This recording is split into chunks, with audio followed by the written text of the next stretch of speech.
昨天晚上啊就不该吃那个芒果，夜班居然站了一晚上，我脚都肿成馒头了。关芒果什么事儿啊？芒果摘一个芒字，他呀得罪了夜班食神。那按你这么说，值夜班就只能吃咸鱼了？副市长，咸鱼太贵，只要别遇上大出血和停心跳的，就是每天吃咸菜我也知足。就你迷信。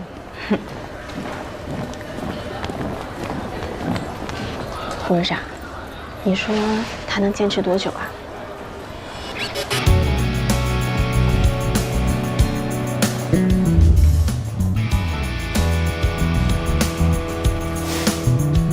在由男医生统治的安和计生医院心脏外科，唐佳瑜是有史以来第1位女主任。自她空降以来，院内便议论纷纷，什么闲言碎语都有。不仅如此，分给她的4名下属，也都是心外科的麻烦人物。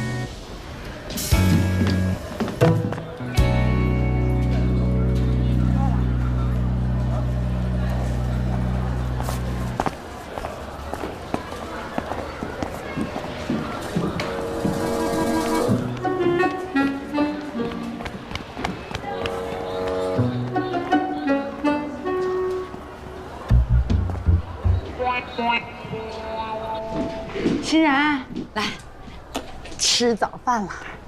你看，妈给你买了你最爱吃的荠菜馅馄饨，趁热吃啊。哟，烫着没有？没事没事。妈总是笨手笨脚。欣然，哎，廖主任，今天感觉怎么样？醒过来疼不疼？不疼了。什么时候做手术啊？这么住着浪费钱。这孩子。廖主任，我们确实等得挺着急的。这宋主任到底什么时候能给欣然做手术？我们可是冲着他的名气来的。宋主任最近确实很忙，不过欣然也没在急性发作期。你放心，如果能安排手术啊，我们会尽快安排的。好。我不知道他们有没有跟你说，手术要分2次，费用不低。我已经把房子卖了。只要能救我闺女，钱不是问题。欣然啊，你好好休息啊。哎，对了，廖主任，这又开了2张检查的单子，您给看看，是今天要做吗？检查不是我开的呀，你们开的？我开的。主动脉夹层病情随时会出现变化，需要最新的检查结果才能做出最准确的判断。您是？这是我们医院新来的。唐佳瑜，唐主任管我们整个心脏中心。唐主任，我姓唐，今后是骆欣然的医生。哎，廖主任，跟我手下的人交接一下吧。什么意思啊？不好意思，借过一下。感觉怎么样？刚问过了。老秦，什么情况？这你还没看出来啊？上面旨意重新分配病人了。等会儿，这什么情况啊？病人是冲着宋主任来的，你这样合适吗？廖主任，这是病房，有什么事儿我们回办公室说。来，欣然，我们走。2只手同时握我的手，用力握。欣然，用力。左手的力道比右手弱。这种情况有多久了？昨天洗澡扭到了，没事儿。把2只手同时举起来，我看一下。欣然，配合。举起来。廖小波是我得力干将，骂他就等于打我的脸，这是杀鸡儆猴。用个外人做中心主任，这实在行不通。周峰，我可好心提醒你啊，已经极其没分了，现在换人还来得及。换谁啊？换你吗？又不是没试过。你做代理主任3个月，连着3起手术后并发症。宋保德，那3封投诉信还在我桌上，你要看吗？心脏手术并发症本来就不能完全避免，是概率问题。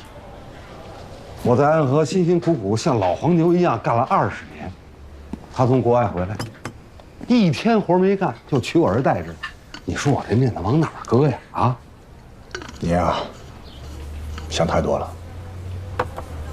唐佳瑜是科梅德医疗中心炙手可热的外科明星。我们安和心外需要这样的手术强人来压阵。你擅长的是科研和论文，这大家都知道。还有，今天我重新分配病人，那也是为你好。骆欣然的父亲3年前马凡综合征猝死，那是遗传病，现在轮到他女儿。还有记者要报道这件事情，像这种容易引发社会热议的病案，万一你失手了，对你的损害不更大吗？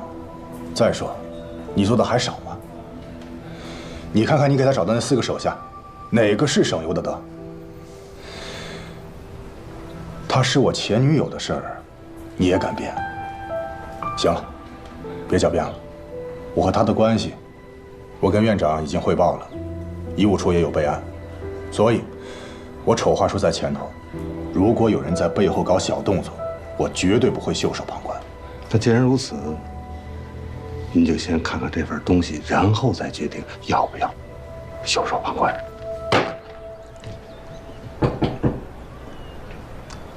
谁啊？等一下。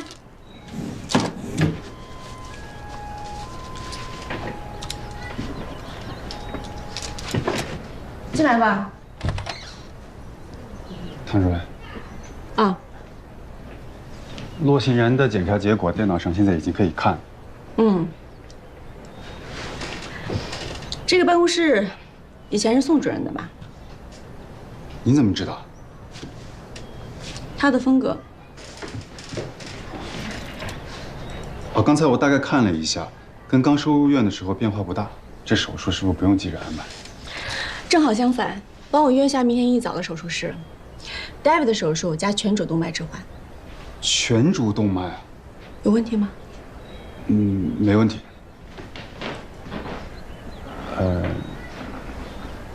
没事，我先走了啊。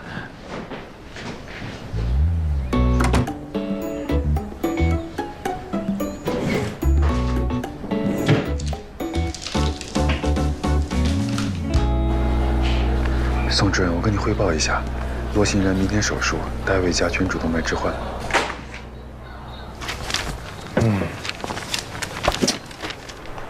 你说我们安和医院怎么堕落成今天这个样子？什么意思啊？副院长的前女友堂而皇之的成了心脏中心的头。哎，你说这院长和医务处也不管管，是不是没王法了呢？谁说不是呢？不过那个前女友吧，那毕竟是个过去式。也许现在唐主任和刘院是清白的。你到底站哪边啊？老陆，这有什么站不站边的？我只是发表一下个人想法，最终我还是跟大家站在一起嘛。哎，行，你坐坐，来。哎，这女的来路不简单呀，不到40岁就混到这么个位子上。要说这事儿没猫腻，我还真不太相信。你说这要是个女院长该多好，我也不至于这么一大把年纪了，还是个副主任医师。老秦，这事儿你就别多想了，有女院长也不会给你升职的。就是，我看不降职就不错了。为什么呀？我女人缘很好的呀，不信问我前妻。哪任前妻啊？哎，不带损人的啊。龙龙的意思是什么呢？是问让你净身出户那个，还是和你打到派出所那个？还是卖车那个？对，卖车那个。这，老秦，毕竟你的前妻有点多嘛。各位老师，唐主任让我通知大家明天手术，David加全主动脉置换。这女的是不是疯了呀？哎，这国内也没几个人能做这样的手术。对呀，当时我都惊呆了。就这种传说中的术士，就在网上的视频里见过那么几个而已。我看他这是有点故意卖弄的。你们看着，这手术未必做得成。别忘了，宋宝德手里还有个杀手锏呢。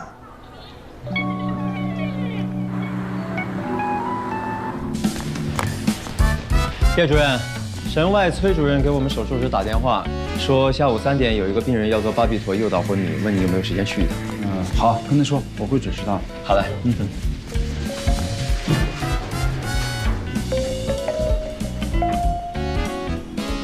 喂，刘芳，你找我？你小子找我，肯定没什么好事儿。哎，一鸣，来，副院长，找我什么事儿啊？哟，看你最近忙，给你加餐补一补。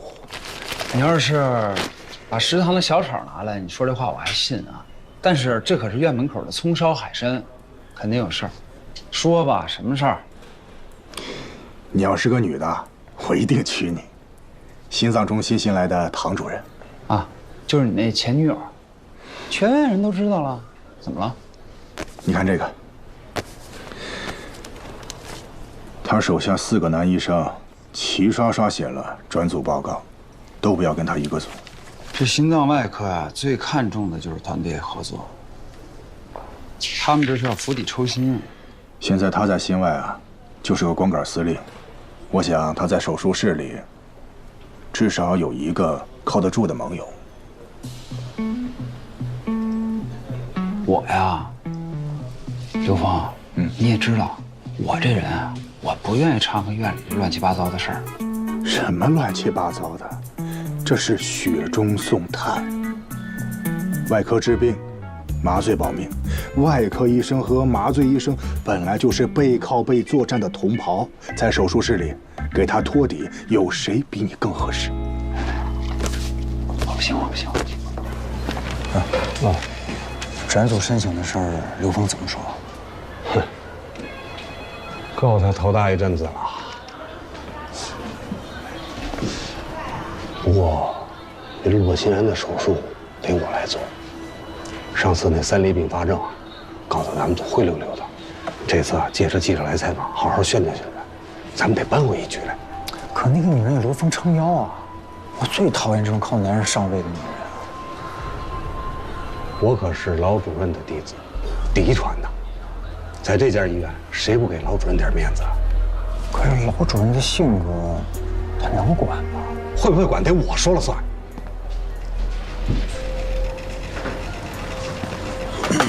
我在国外进修的时候，大概是10年前。当时在科梅德医疗中心见他第一面，那时候他还是个住院总。但医院里已经有很多人认识她了。第一次见到这么光芒四射的一个女孩子，在手术台上，她一下就把我给征服了。后来我回国了，冷静地想了一下，她天赋比我高，而且一心扑在手术上，这样的女孩不适合当老婆。但是这些年呢，我一直在关注她在国外的发展，看到她一步一步成为科梅德中心的外科明星。这证明我的眼光没错，而且我相信，安和心脏中心想更上一层楼，它必不可少。所以啊，为了医院的发展，你帮帮他。你跟我说了这么半天，不还是为了这事儿吗？你看啊，你的故事呢，我也听完了，这饭呢，我也没动。我呀，一会儿还要去一趟神外那边，我这先走了。3年前你爸的事儿，你可是欠着我一个大人情吧？你可想好了？你确定要打这张牌？我不是没有别的牌可打了吗？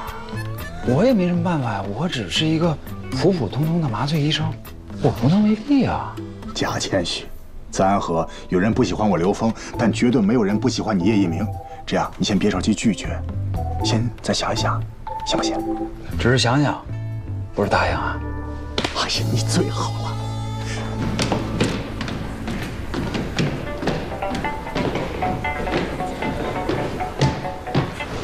老主任，找我有事儿？我听说咱们心脏中心要做一台全主动脉置换手术。啊。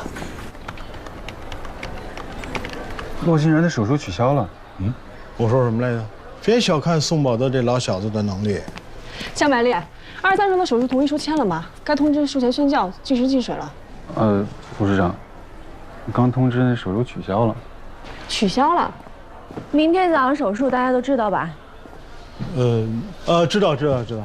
明天是个大手术，耗时长，需要体力。今天晚上都别熬夜啊。啊，你也早休息，唐主任。明天手术室见。明天见。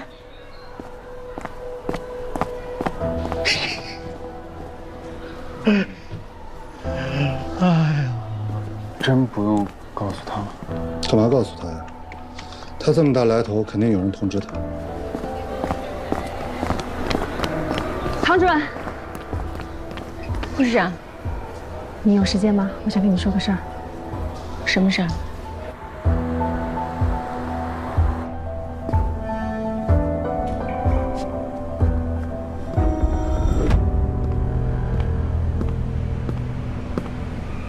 是你啊，刘峰，你有什么要跟我说的吗？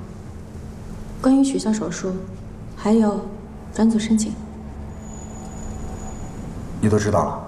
要不是吴敏敏告诉我，我还像傻子一样被你蒙在鼓里。你当初打电话劝我来安和医院的时候怎么说的？说不会有人质疑我的资历。为什么现在所发生的一切都跟你当初承诺的截然相反？我也没想到会这么严重，连老主任都出马了。要不，这手术你先别做了，把病人先还到宋宝的那组，息事宁人，来日方长。刘峰，我知道，你为了你的师徒，你当然要息事宁人。可关乎病人的安全，更是医生的本职所在。我不允许别人来破坏。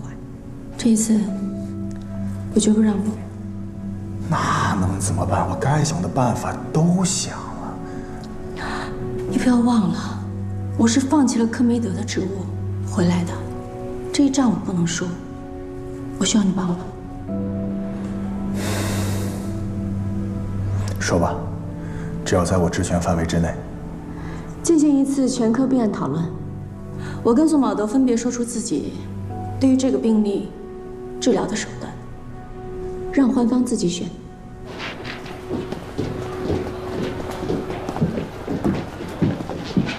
唐主任，早啊！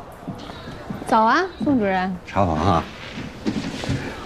听说你要求病例讨论，让病人2选1。大家都是同事，没必要搞得这么急事白脸的吧？以后急事白脸的事还多着呢，好好准备啊。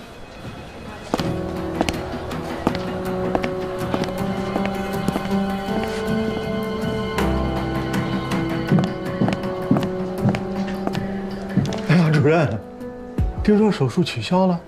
哎，你看看，提前也不跟咱们说一声，这孩子一宿都没休息好啊。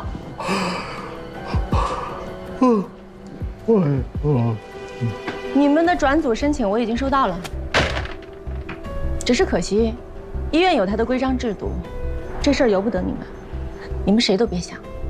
我今天把话在这说明白了，只要我还在安和的一天，谁都别想离开这个医疗组。你们现在不接受我，无非是因为我是新来的，我是个女的，还有，因为宋宝德不喜欢我。但我可以保证，等我开始正式工作的时候，你们会有更多的理由不喜欢我。等一会儿病例讨论，谁都别给我迟到。嘿，这什么意思？你老招惹他干嘛呢？你就好好上班下班不好吗？道高一尺，魔高一丈。 23朝确诊马凡6年，主动脉 A 型夹层，全主动脉扩张，来做预防性手术。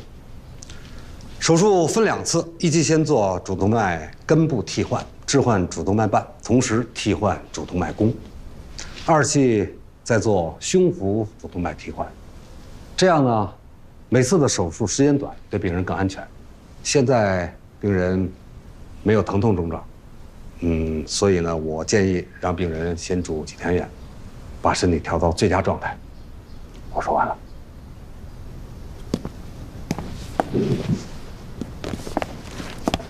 我选择的是 David 加全主置换。病人骆欣然虽然主动脉瓣有病变，但没有到了非换不可的程度。如果换瓣，他将终身服用抗凝药，对病人将来的生活有一定的影响。 David 指的是医生手动修复病人自身的主动脉瓣，把它修复回原本完好的形态。换瓣跟修瓣的区别怎么说呢？就好比你给一个人一把螺丝刀，他可以把旧的门换成新的门，但是只有手艺高超的工匠，才能把一扇旧门修得像新门一样。然后再一次性换掉整个主动脉。因为没有必要分2次手术。病人年轻体健，完全可以耐受全主动脉置换术，而且1次手术更适合他。最重要的是，可以节省手术费。我已经把房子卖了，只要能救我闺女，钱不是问题。鉴于病人近1年内他的病情发展非常迅速，近2天左右手无法举到同等高度，双手用力不精等症状，我认为他需要尽快手术。全主置换是心外最难做的手术，国内能做这样手术的医生也屈指可数。唐医生，为病人考虑，多调养几天没什么不好。再说了，病人没有胸疼症状，干嘛着急做手术啊？主动脉夹层是个不定时炸弹，随时可能破裂。一旦破裂，病人会有生命危险。宋主任，没人有100%把握它不会破吧？100%把握没有。不过我愿意做全主动脉置换。欣然，妈，我要唐医生做主刀。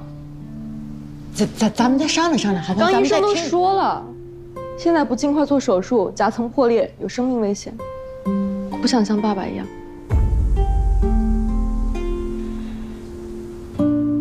那就这么定了。刘院长，我建议将这台做公开手术，让大家好好跟唐主任学习学习。有问题吗？可以啊，可以做公开手术，没问题。护士长，带病人做术前准备吧。好。欣然，是。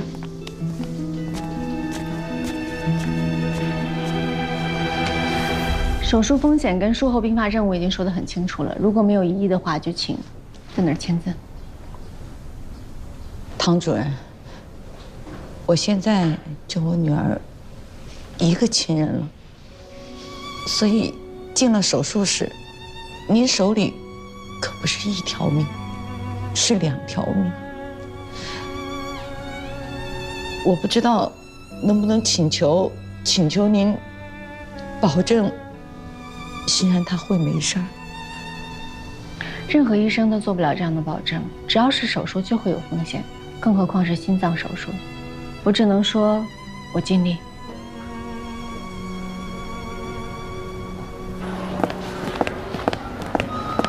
唐主任，叶主任，有什么问题吗？家属对病人的情况很担心，您能不能稍微的跟他们详细的讲一下？这个手术得10几个小时，他们在外头实在太煎熬了。如果让他完全理解这台手术，需要读8年的医学院，和做10年以上的心外科大夫，所以我有必要费这口舌吗？我不是这个意思，我就是说，我知道你的意思，你是替病人家属考虑，但是我不是那种说话亲切、做事面面俱到的医生，我是另外一种，让病人活下去的那种。在手术台上，最大程度地展示我的专业性，救病人的命才是对他们负责，其他的我没有心情顾及。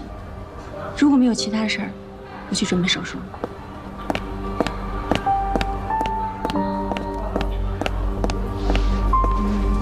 护士长，叶主任让我过来介绍一下病人，但是23床的不在病房。不在病房？对。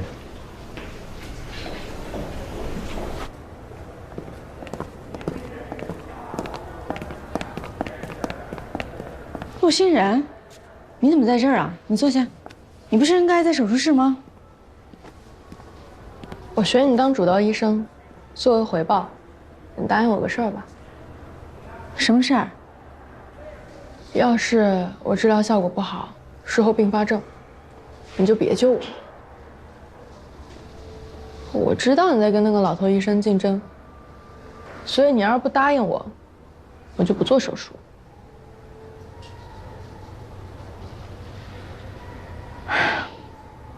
什么老头医生？宋医生。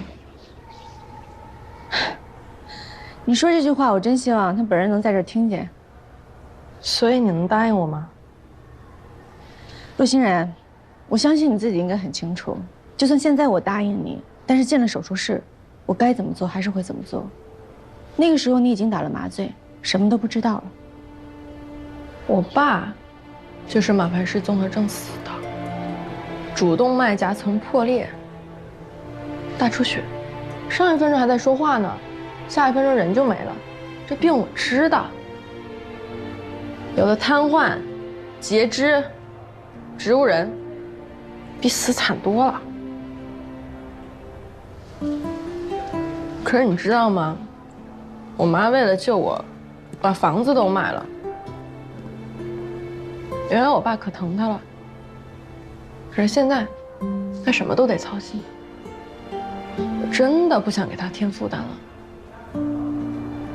死在手术台上也不错啊。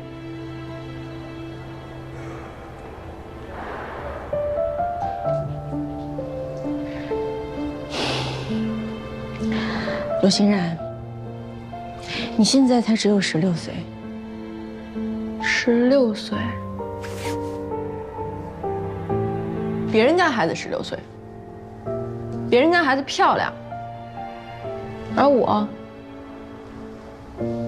这么高一个，只能打排球，可是现在跑步都跑不了了，不如有尊严的去死，你说是吧？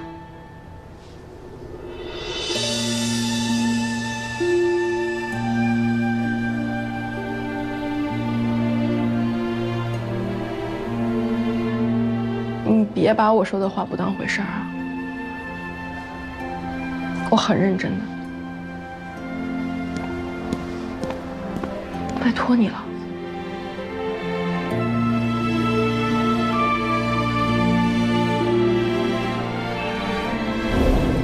别害怕，今年多大了？16岁。行，睡一觉就好了。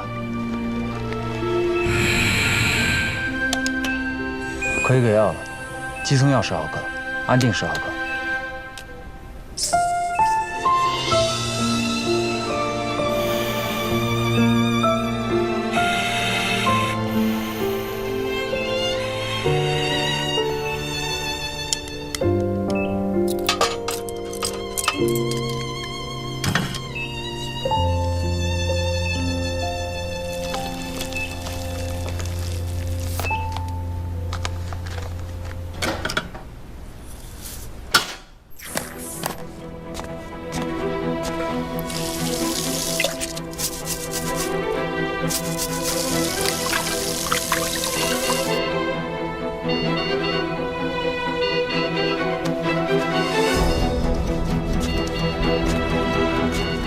病人情况怎么样？颈静脉弩张，面色发黑，血压掉得很快。夹层破了，紧急建立体外循环，巡回计时，给肝素，股动脉插管，提灯，必须在5分钟之内建立体外循环，否则病人的脑部会出现不可逆转的损伤。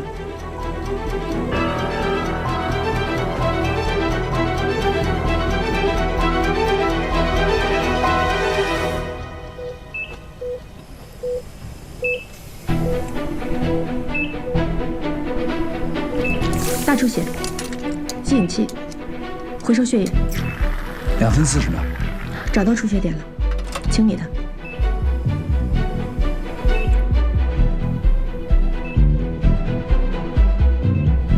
3分50秒。开体外循环。转机。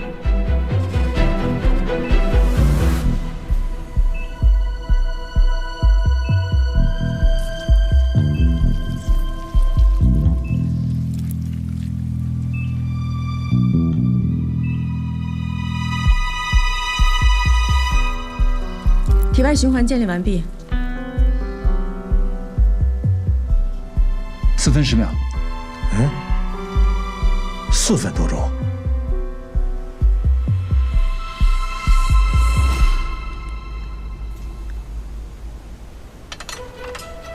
我真的不想给他添负担了，死在手术台上也不错啊。开始手术吧。麻醉，今天一定要注意病人的脑保护，注意术后并发症。明白。组织钳。冰帽。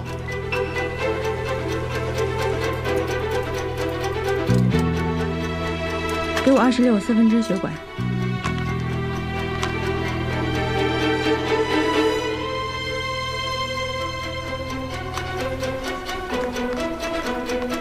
来，缝合。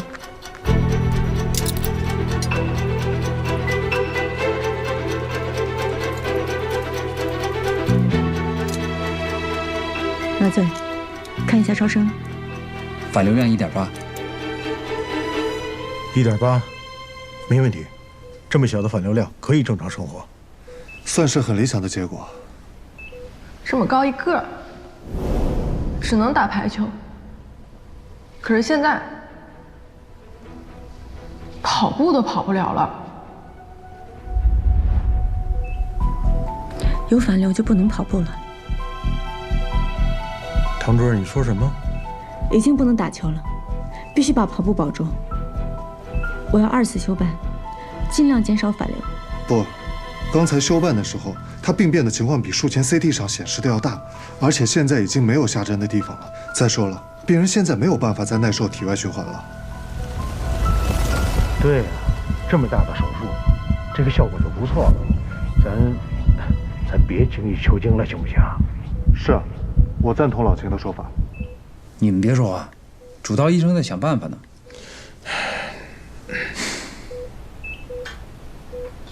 心脏不停跳，我试着从主动脉外面修复它的形态。怎么修啊？主动脉内腔是圆的，同样周长，圆的面积最大。只要从外面补针，把内腔从圆改成非圆，减少内腔面积，主动脉瓣就有合拢的可能。双头针，4个0的线。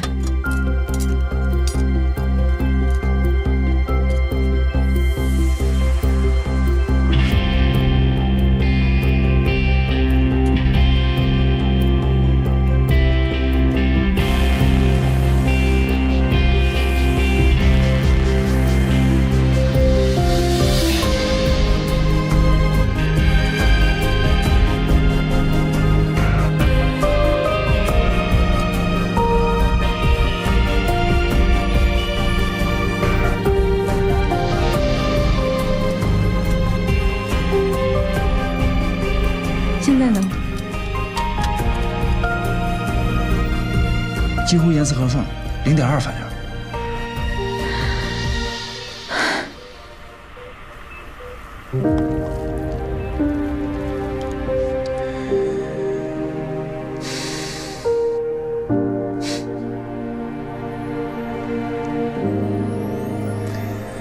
外科有个说法，顶尖的外科医生手指上长着大脑，在下刀缝针之前呢，脑子里面已经勾勒出器官修复之后的样子，能够最精确地找到位置。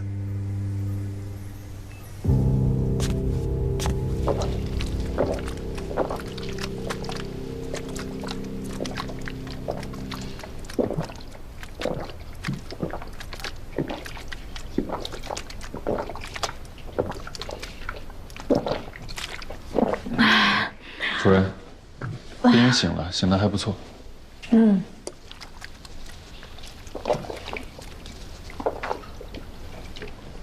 都是外科医生手术，最怕饿，其实怕的是吐水，太难受了。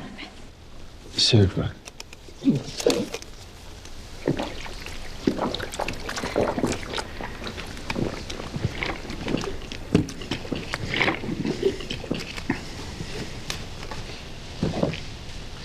主任，我能问你个问题吗？问吧。洛欣然他只是双上肢的症状，您怎么知道是急性期的？坐吧。病人发生任何异常都是身体发出的求救信号。我看了洛欣然确诊之后所有的病例，他的病情进程非常特殊，不是持续恶化，而是在某几个点突然间恶化。而且他年纪这么轻，居然已经发展成全主动脉扩张了。我猜，他现在手部的症状应该是又一轮恶化的开始，而且会有极少的病人会像他一样经历无痛型急性期。所以您才坚持要尽快做手术，对吗？主动脉无小事，虽然我不能100%确定，但我不敢冒这个险。主任，我想跟您道个歉。昨天其实是我跟宋主任说的，才导致了手术被停。我就差点害死了病人。因为你不知道他是急性期发作。我想着，就是您刚来医院嘛，你就是想急着证明一下自己。但今天在手术室，我才知道您真的是挺厉害的。将来有机会可以教你。谢谢主任。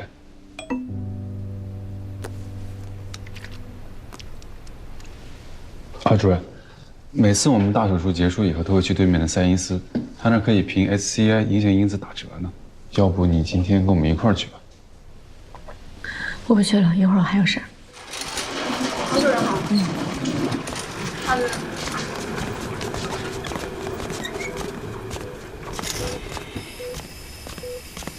我跟病人单独待一会儿。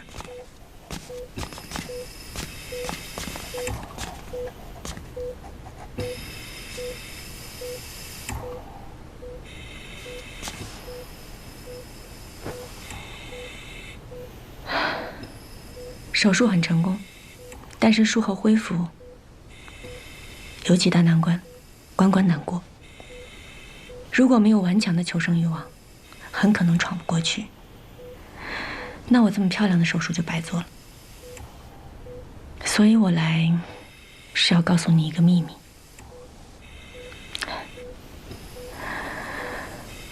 我8岁那年，我爸爸死于心脏病。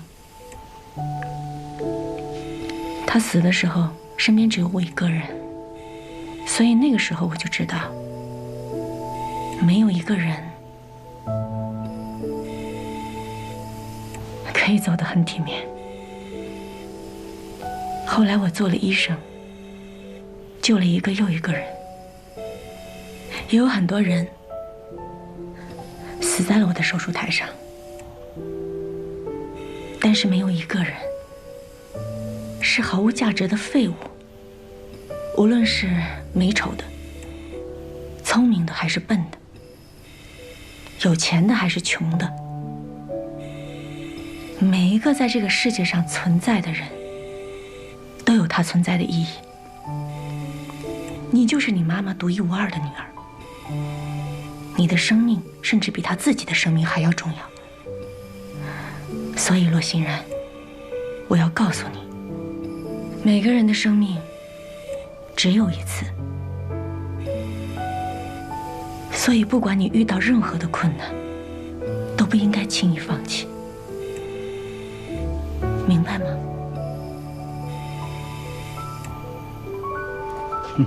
谢谢。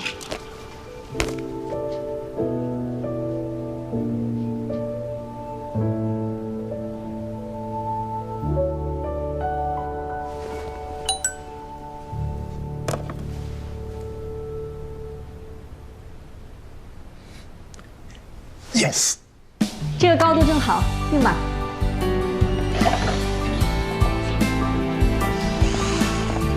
护士长，主任，在换牌子啊？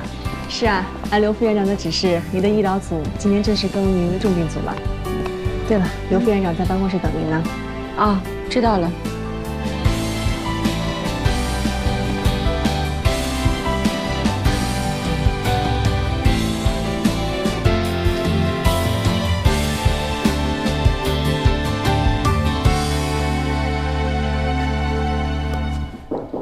接。呀，宋宝德把他那些装样子的书终于搬走了。希望他从此偃旗息鼓吧。你找我什么事儿？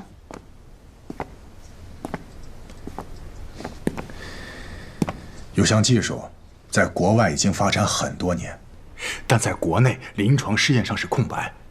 我找你回来，就是想让你主导研发，用于临床，有完全知识产权、完全国产化的全磁悬浮人工心脏，怎么样？啊？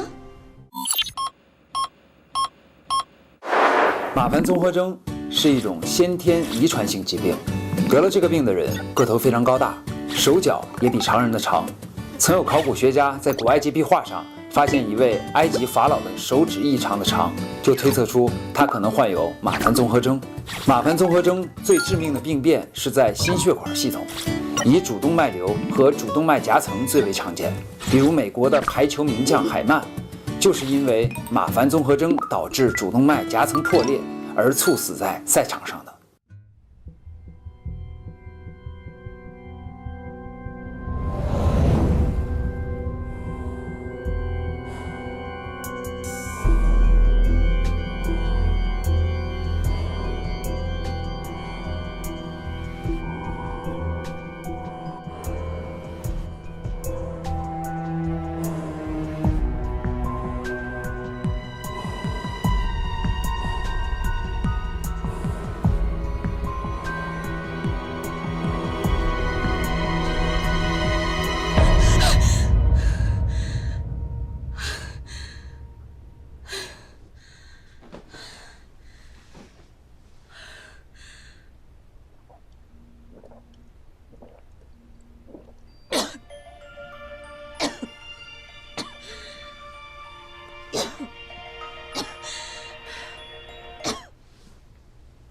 喂，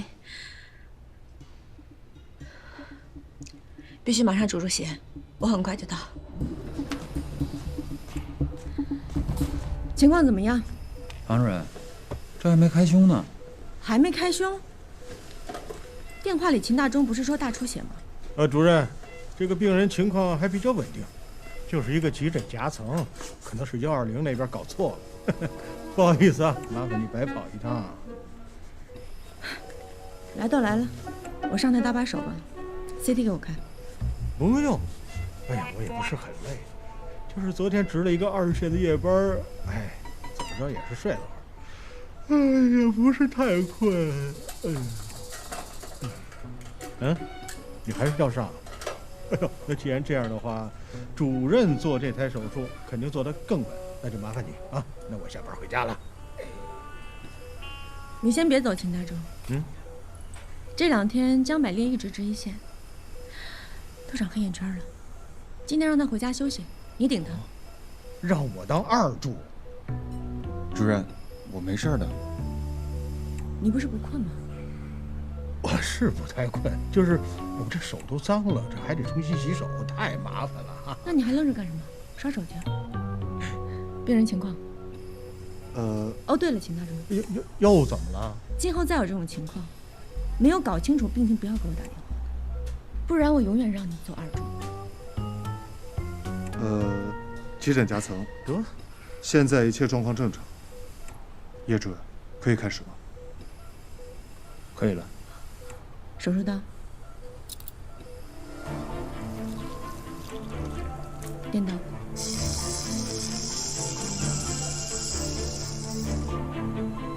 给我个镊子。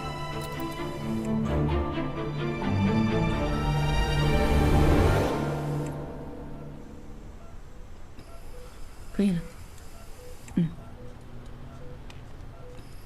主任，急诊夹层，病人情况不好，需要立马手术。这个还没做完呢，又来了一个。不是1个，是3个。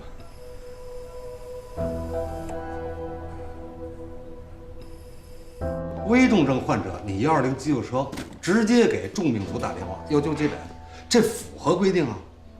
谁让他叫重病组的？放心吧，一点毛病都挑不出来啊！就这样，就这样。我听说了啊，重病组一早上接了4个急诊夹层，忙得手忙脚乱的。谁让他爱做夹层？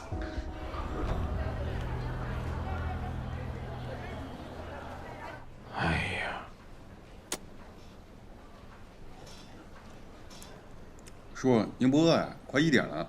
哎呦，我的天哪！这开票还不到1个小时呢，这好票都让人给抢走。什么票啊？球票呗。还想今天能早点下来，说不定能抢着好球票。谁想到唐家瑜突然发飙，做了回2助不中，简直丢脸丢到姥姥家去了。哎，龙哥、白哥，怎么样？你们顺利吗？还挺顺利的。白丽啊，我下班得送我女儿去学琴，再有急诊手术。我明白。哎，你们不觉得今天有点太寸了？龙总，什么意思啊？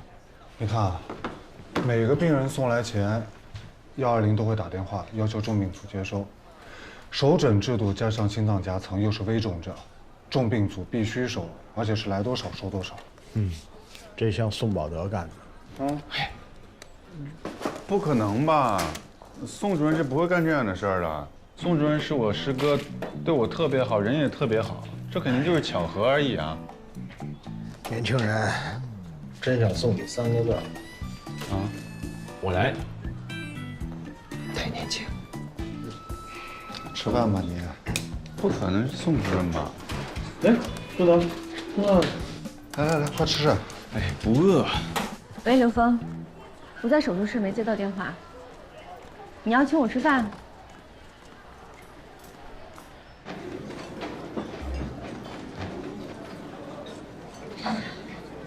吴峰，这是你说的工作餐。嗨，看你那么累，给你补补。应该是找我有事儿，说吧。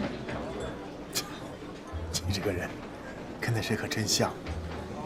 哎呀，就是上次跟你说人工心脏的事儿，考虑的怎么样？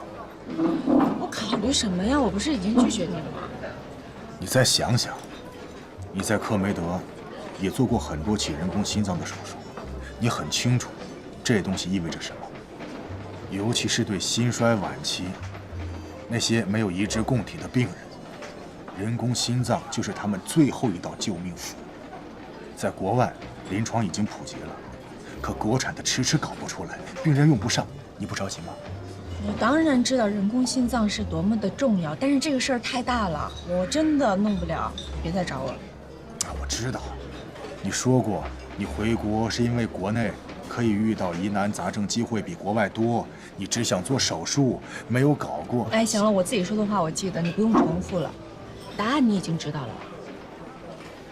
那我还能吃吗？哎，你把我当什么人？你吃你的，敞开吃。那你这鸿门宴我真的不敢轻易。小心别烫着。哎呀，你这吃肉的习惯，这么多年也没变。这是最惊了，我早上5点钟手术，到现在一口钟都没吃。那这些年，还有什么是没变的？都变了，你看我眼角的皱纹。哎，我跟你说，咱们医院的微整形手术在市里可是数一数。住嘴吧！干嘛呢？推销生意呢？完成你自己的 KPI。我就是好奇，你明明那么想回国，为什么3个月前拒绝，现在又迫不及待回来？3个月前我有不回来的理由。什么理由？你好八卦呀！这是我的隐私，我可以不跟你分享吗？那你恋爱了吗？结婚没有？是不是一个人？你能别问了吗？我吃你点东西，你看，你去干嘛呢？问的我都没胃口了，那不是？不会你真的还是一个人吧？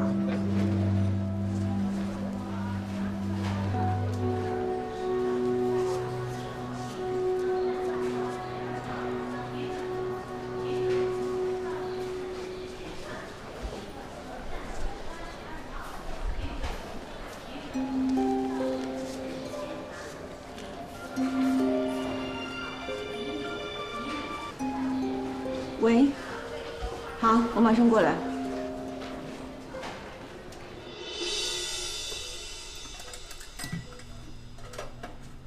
情况怎么样？主任，汤主任，这是台急诊，我会尽快准备好的。这台手术是我们叶主任主麻，他一会儿就到。好，知道了。江百烈，CT 还有检查结果。患者郑美棠，女，68岁，因车祸入院，神志还算清晰。她自述胸痛、呼吸不畅。从 CT 检查发现，主动脉撕裂造成了夹层，其他的检查结果我们还在等。他的位置比较靠上，主动脉瓣应该可以保住，具体情况还得开胸再定。郑美棠是吗？我是唐医生，你的手术我给你做，不用紧张啊。唐医生，我丈夫他怎么样了？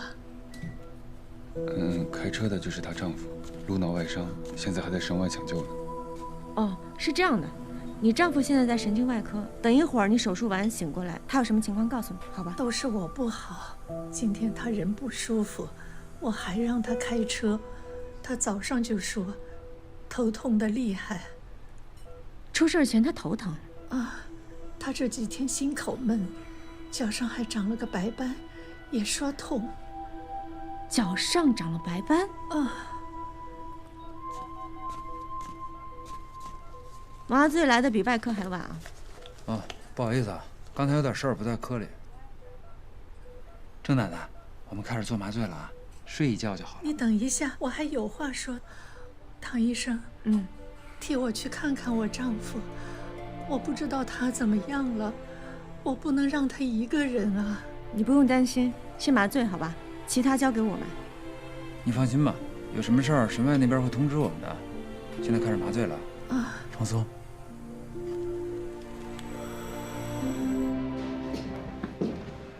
哎，你跟唐佳瑜说是宋宝德捣的鬼，他居然没炸。哎，没炸，一点都没炸。哼，还跟我说让我认真手术。啊，你说奇了怪了，当初抢洛心妍的手术，他火气那么大，嘿，这回被整了，他反而怂了啊！你说这女的也够厉害的，我小腿肚子都麻了，她一天做几个夹层？兄弟们，今天又是特别充实的一天，救了5个人。没事的话，我先撤了啊。哎，你不能走！5个术后病人 ，ICU 那儿等着你盯着呢。术后病人我都看过了，很平稳。再说了，今天晚上又不是我值班，我还得陪我女儿去学琴。哎，不行，万一病人有什么事儿，还得拉我回来。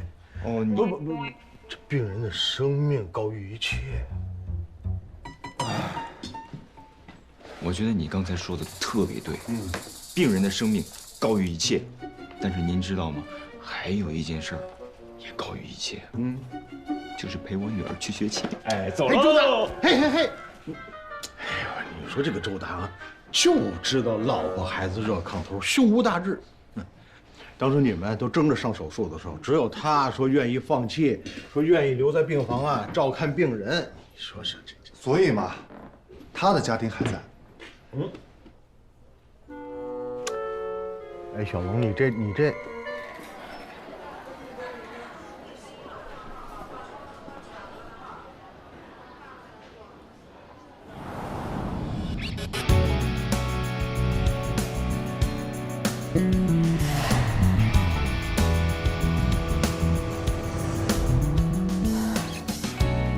啊，你们好，我自我介绍一下，我是心外的唐佳瑜。我知道你是谁，说吧，什么事儿？那我直说了，于江平，因为车祸在神外抢救，据说现在已经脱离危险，转回病房了。我们心外有个病人叫郑美棠，是于江平的妻子。据她的描述，我怀疑于江平很可能患有心脏疾病，所以能不能让我给他做一个检查？可以啊，把会诊单给我看一下。没有请会诊，是因为病人跟我这样说，所以没有会诊单，你怎么能看我们的病人呢？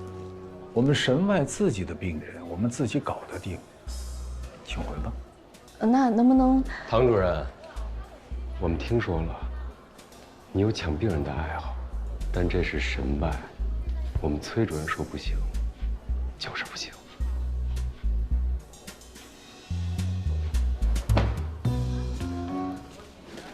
让一下，结果。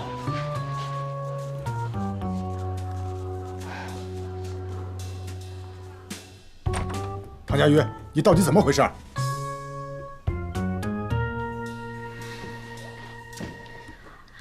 静脉曲张的袜子，不用那么紧张。行了，什么事儿啊？你说你。吃饭的时候，精神还挺正常，几个小时怎么脑子就短路了呢？这话应该我问你啊，你怎么这突然之间发这无名火啊？那不是被你气的吗？崔志强给我打电话说你到神外去抢病人，怎么，在自己的科室树敌还不够，还跨学科得罪人呢？我就知道，薯条三兄弟就是喜欢告状。薯条三兄弟，人家是神外三剑客，都是医院响当当的大神级人物。我跟你说，以后除非神外请会诊，否则你不要再管，听到了吗？听到了。真的，你别骗我。我从来不骗人。佳宇啊，与其到处捅娄子，还不如去研究人工心脏。我说你是不是跟人工心脏磕上了？我都跟你说我不感兴趣，你赶紧去开会吧，好吗？还啰嗦是吧？你脱袜子了？记住了，千万别惹祸。对啊，在手术室我看他没反应啊，我以为他不在意呢，没想到他真去了。他这次回来，感觉性格越来越乖。你说，当年那个绯闻的事儿，给他造成了很大的伤害。这一次又见我，感觉是过不去。怎么不可能？我今天跟他吃饭，就问了几个简单的问题，有没有恋爱，是不是一个人，他一下就不好了。我觉得这些年，八成他还是单身。唐主任还单身？肯定是。行了，我要去开会了，你帮我去趟神外。他如果要惹事的话，你跟老崔熟，你帮我拉拉架，千万不能让他知道是我让你帮他。他那次尊心了，知道了反而会不好。好，我正好要去神外做一个巴比妥诱导昏迷的病人，交给我吧啊！等这个病人啊脑水肿缓解了再唤醒吧，主要是注意护理方面，防止肺部的感染、褥疮。我就是怕这水肿消不下去啊，毕竟病人的基础情况太差了。先这样吧，回去吧。哎，老崔，我还没说完呢。你说，加强护理，防止肺部感染、褥疮。你这是怎么回事啊？你刚才不都说过了吗？啊，我说过了是吧？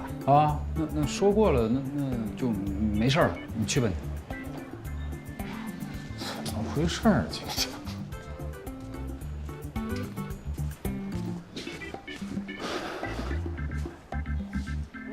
跟着我干什么啊？我没跟着你，我是来看病人的。你别跟着我啊！唐主任，于江平在特5间，那间。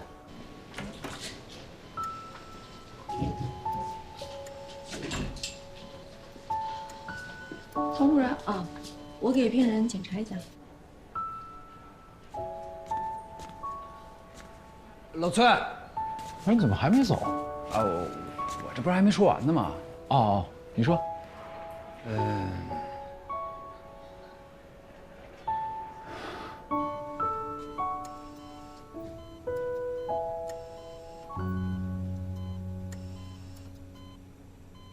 我是想问问你啊，有没有什么关于帕金森的这个新临床实验？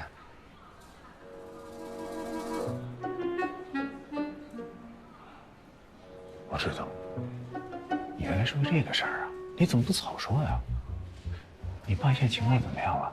去年不是在外院做了脑深部磁激术以后，他就是别学我爸。这震颤改善了不少，但是走路的姿势还是那样，得吃药控制。你放心，只要咱们医院有新的临床实验，我绝对第一时间告诉你。谁让咱们俩是哥们儿，对不对？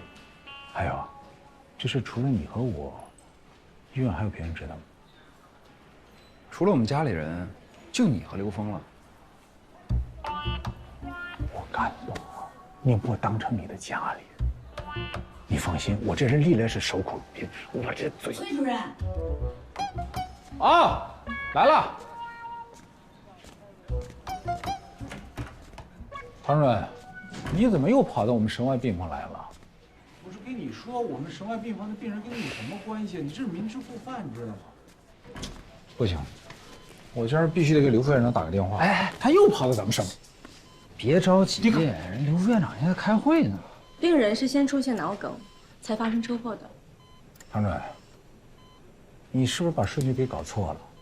病人是先车祸后脑梗，车祸造成骨折，脂肪颗粒进入血液循环，通过胃壁的卵圆孔进入体循环，造成脑梗，再加上颅脑外伤，我可是辛辛苦苦做了5个多小时的手术，才把这个病人的生命给抢救过来。你有我清楚啊。是你把顺序搞错了。他的太太郑美堂是我的病人，据他描述，于江平在车祸前几天就出现全身难受，而且头疼非常严重。在车祸当天，他也头疼很厉害，本来不想让他开车的，所以我断定他应该是出现了脑梗，才发生了车祸。不管谁先谁后，这个事儿跟你们心外有什么关系吗？我刚才给病人做了心脏检查，发现他心脏上长了一颗肿瘤，大概率应该是粘液瘤。大家也都知道，粘液瘤通常都是良性的，可是粘液瘤的质地非常的易碎。病人每次心脏的跳动都会导致粘液瘤的碎片脱落，脱落下来的是硫酸，跟着血液进入体循环，走到身体的任何一个部分，造成堵塞。所以我认为，现在粘液瘤的碎片堵在脑部，造成了个脑梗，所以是先脑梗，后车祸。张主任，这是你的猜测而已啊。可以跟你打赌啊，谁赌输了，请对方科室的人喝咖啡。他可跟我打赌。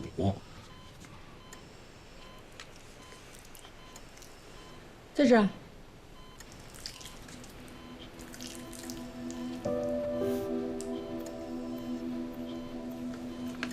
真的是90粘液瘤啊！看见了吧？粘液瘤随时可能再次爆成硫酸，如果2次脑梗塞，病人的存活率就不乐观了。按理来讲，必须尽快手术，但是他刚刚做完颅脑手术，没有办法耐受我们心外必须要上的体外循环，所以他现在的病情是需要尽快手术。可是他的身体不可能尽快手术。你们有什么好的办法吗？唐主任，我们各自想办法啊，我们随时沟通，尽可能保病人，好不好？好，有什么情况随时联系我。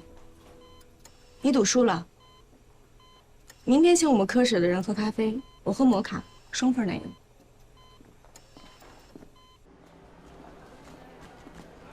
没照 B 超之前，你怎么能确定是粘液瘤啊？很简单啊，我之前都遇到过这样的病例，先是手指出现白斑，后来发生脑梗，可是那个病人没有抢救过来，最终死了。所以今天郑伟堂一说我就怀疑他，不过最终能够确诊，是因为我听到了肿瘤的铺落音。肿瘤铺落音，原来是这样。粘液瘤在心脏跳动的时候会撞击心脏壁发出声音，这你可没告诉老崔。要是告诉老崔，你就骗不着咖啡了，够狡猾的呀。叶主任，我知道今天的急诊夹层都是宋保德安排的，他派你来神外跟踪我的企图，我没有兴趣知道。但是我想告诉你，你们这么做真的很幼稚。我和宋主任，你误会了。手术室是高危操作，如果对麻醉医生不信任的话，我没有办法安心做好每一台手术。所以今天我会通知你们部门的主任，从今以后，我的手术室你不用来了。可是我主攻的就是心外和神外，尤其是心外。你真的误会了，我和宋主任真的什么事儿都没有。我今天误会和误会不重要，还是小心点比较好。你还是上其他医生的手术吧。还有，请你帮我转达宋保德，他想怎么做随他的便，但是不能做任何事情危害到我的病人，这是我的底线。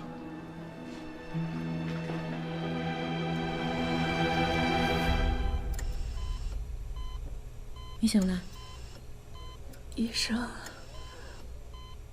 我丈夫他……郑美堂，先别激动，听我说，你丈夫于江平的情况是，他现在心脏里面长了一颗肿瘤，这就是他脚趾出现白斑的原因，所以因为脑梗导致了车祸。正常心脏上的肿瘤只要切除就好了，因为都是良性的。可是你丈夫现在的情况没有办法尽快手术，所以呢，要个心理准备，他2次脑梗的可能性非常大。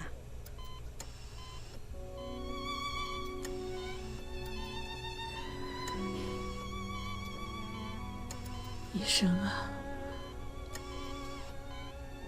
我和他谈恋爱到现在，没有分开过。我跟他在一起40年了，没有代沟。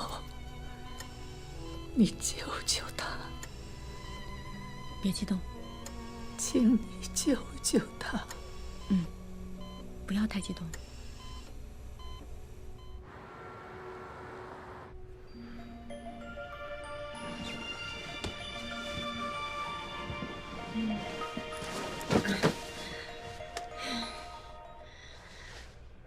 喂，喂，主任，你快回来吧。又是夹层吗？不是，是外伤。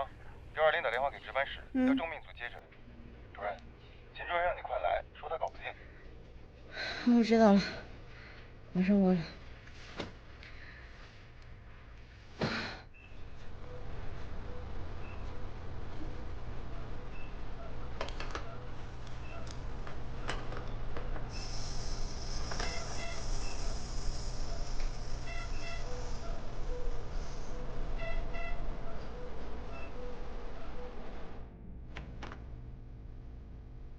唐主任，该上手术了。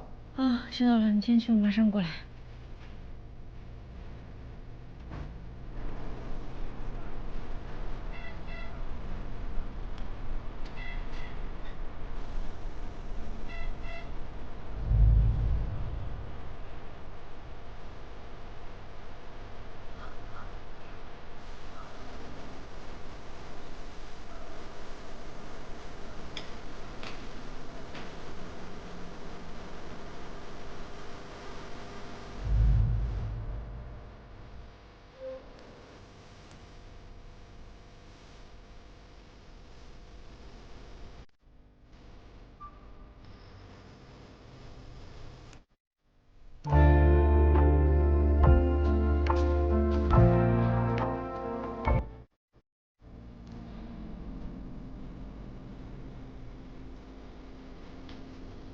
像他这样连轴转，我真怕会出事儿。劝他好几次了，让他分病人，别的组也愿意收。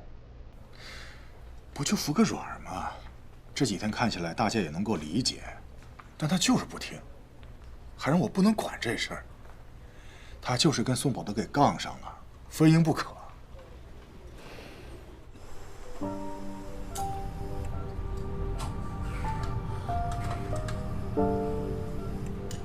主任，没事吧？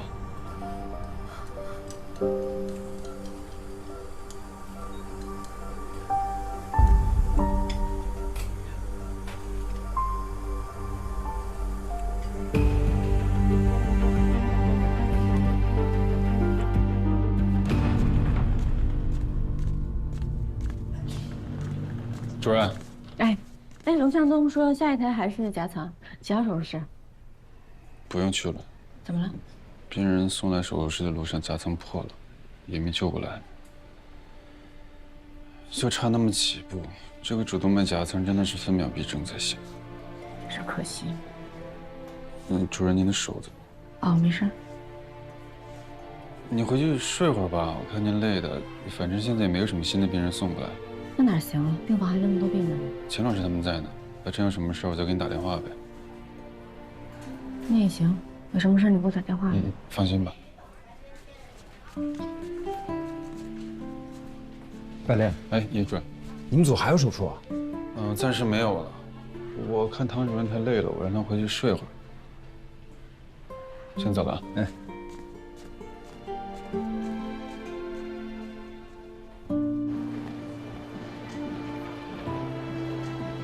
哎，小佳，哎，宋主任，到我办公室，有东西给你。哎，大人说，宋主任让我给您的。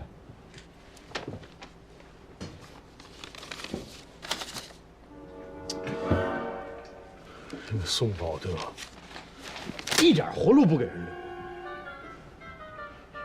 没事没事。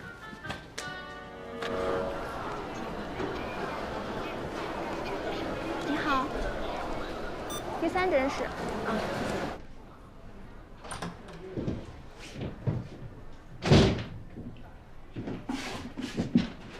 唐王佳宇，真的是你？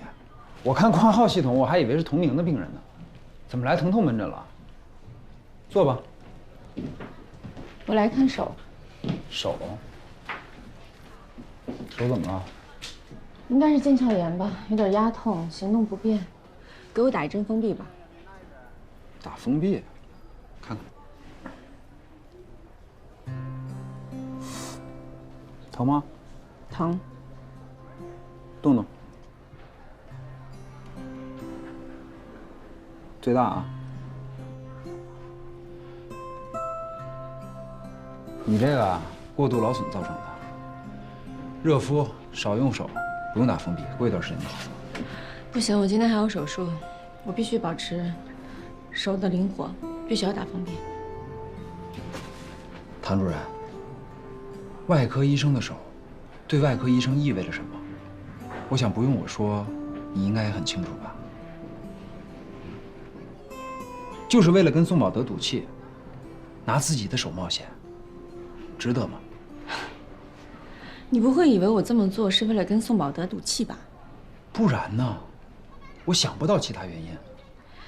叶主任，我想问你个问题：一个男生从读医学院到作为一个心外科大夫，困难吗？困难。这心外是外科皇冠上的宝石，同类水平呢，在别的科都已经可以独当一面了。可是到了心外，还在做打杂拉钩，连缝针都轮不上，而且专业难度大，专业培训时间长，使很多人望而却步。你问我这个干嘛？一个男生都这么困难，如果你是一个女生的话，那这个困难的指数是不是应该乘以2倍？不对，应该是3倍。所以这已经不是我第一次被排挤了。宋宝德这么做，不过是这么多年我遇到很多类似的事情重演而已。在科梅德实习的时候，所有人都认为我一定会换专业，连跟大家拉个钩都需要挤破头去争取。可是10年以后，我是那儿最出色的外科医生之一。这些不是靠赌气挣来的。宋宝德现在排挤我，我觉得倒是给了我一个机会，甚至是一个展示我自己的舞台。让安和医院所有质疑我的人能够清楚地看到，我非常能胜任这个职务，而且我可以做得更好。宋宝德要的是输赢，而我要的是尊重。获得尊重的唯一途径就是完成手术，这是外科的生存法则。原来是这样，对不起，是我之前的想法狭隘了。你的确挺狭隘的。其实，宋宝德排挤我，给我安排了这么多的手术，倒是一件好事。这样做可以加速磨合我的团队。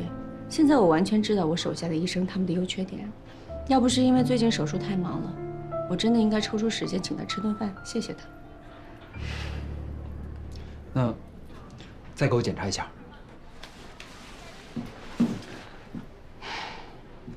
这是怎么弄的？昨天一个人喝多了，不碍事儿，就是不好看。唐主任，这外科医生我见多了，可是像你这样的，你真的什么都不怕吗？我不是不怕，我只是不希望因为我害怕，就堵住了我想去的路。这样的话，我就没有办法进步了，只能原地踏步。聂主任，可以开单子了吗？我还赶时间。我这就给你开。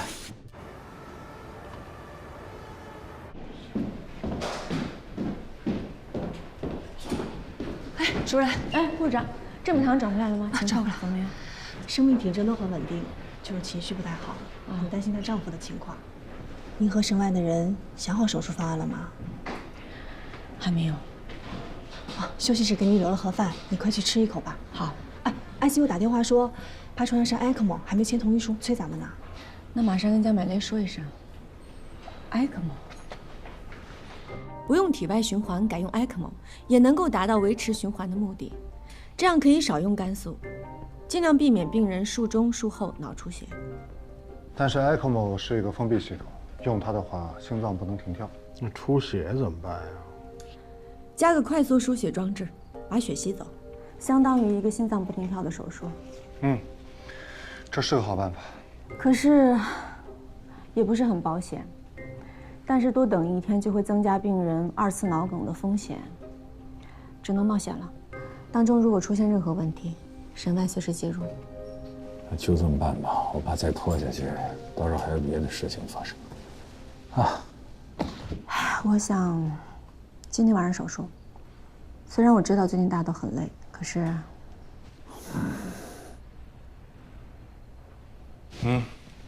你在给谁打电话？周达，他对 ECMO 比较熟悉，比 ICU 的医生都强。哎，周达，干嘛呢？那这样吧，我去联系手术室，海雷，你去城外看一下病人。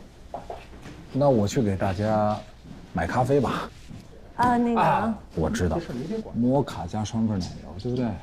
我跟你说呀，糖吃多了小心糖尿病。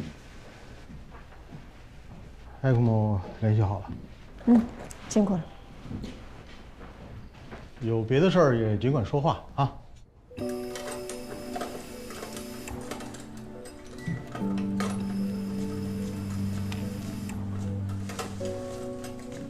今天我值2线班，如果你非不让我做手术的话，你可以让吕潇来做，他是住院医，经验可没我丰。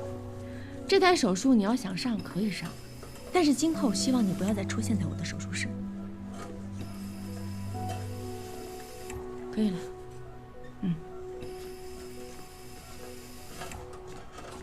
这台手术能不能成功，不在于肿瘤切除，而是在于病人术后能不能清醒。所以麻醉，帮我把病人血压维持在正常值。放心吧，交给我。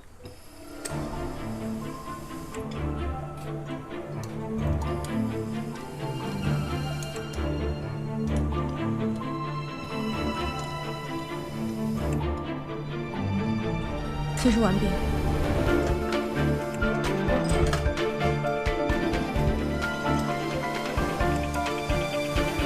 然后呢，今天你一定要注意，然后把这个继续交给他，把钱买走了。哎，百丽，主任，他给你这是什么？叶主任让我交给宋主任的。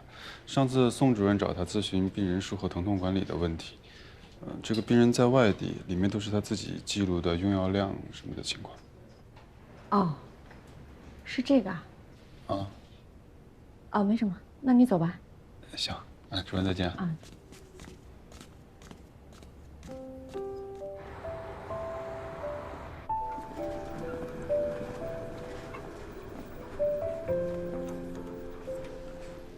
老于，没啥。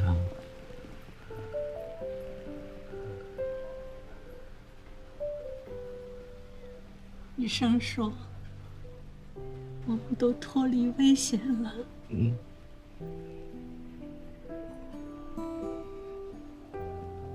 又回来了。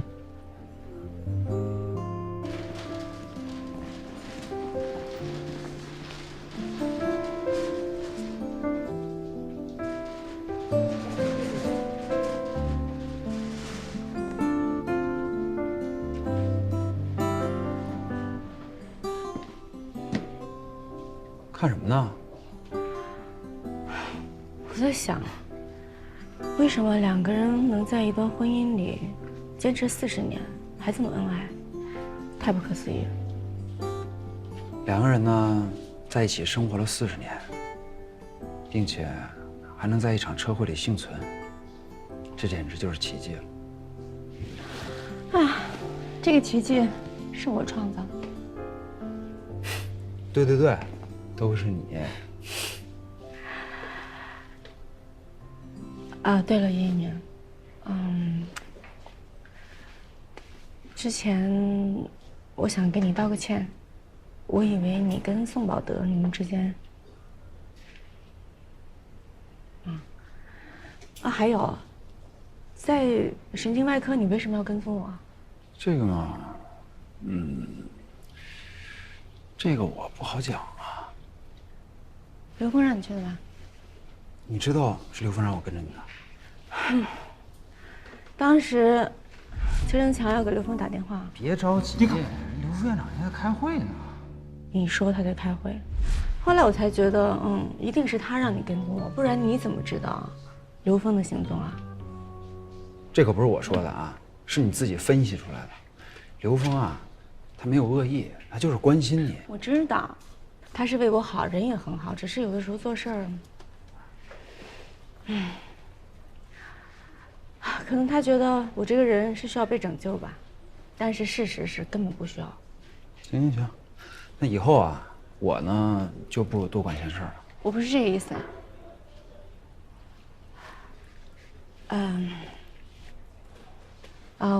我是想说，我需要一个朋友。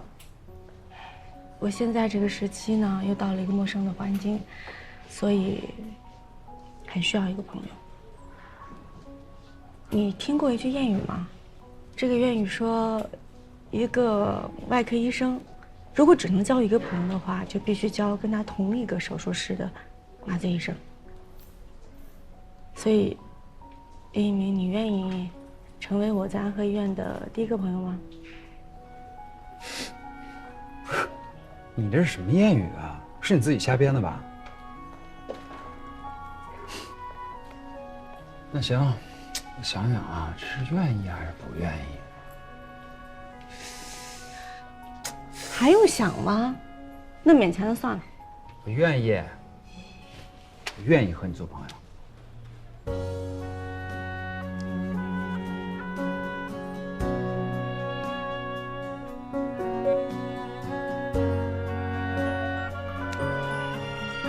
接个电话。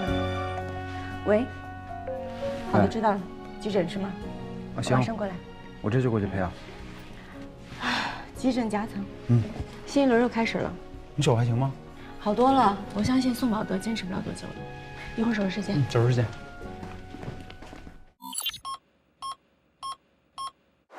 心脏粘液瘤是最常见的心脏良性肿瘤，虽说是良性的，但是长在心脏里就不能小看它了。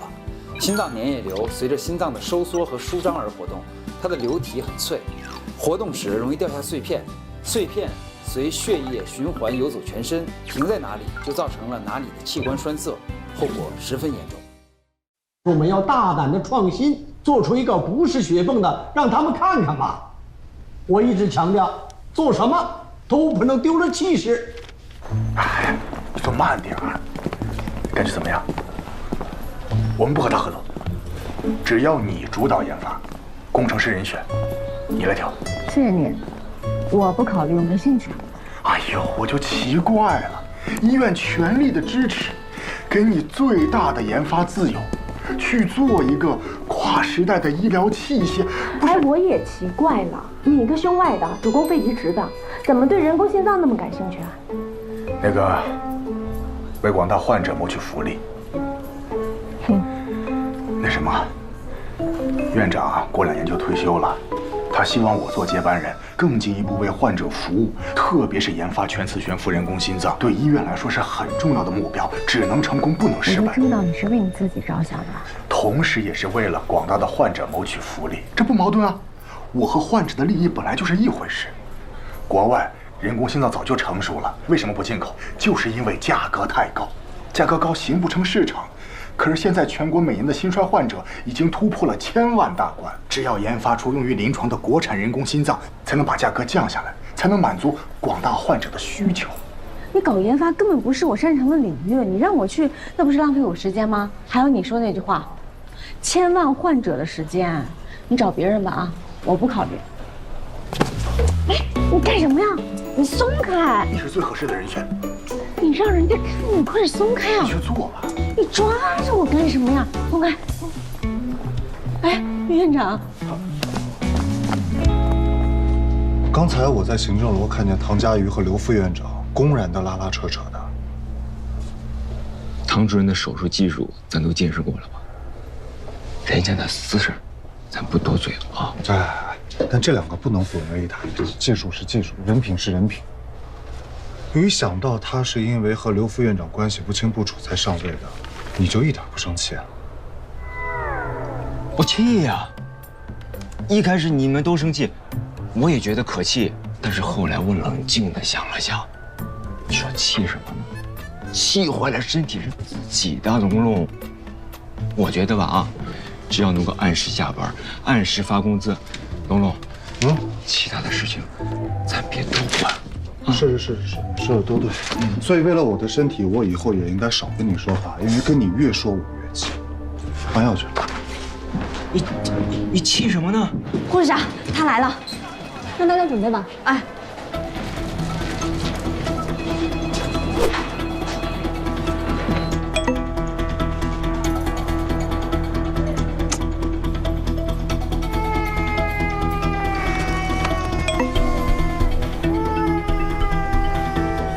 小强，今天换药不哭，就给你糖吃。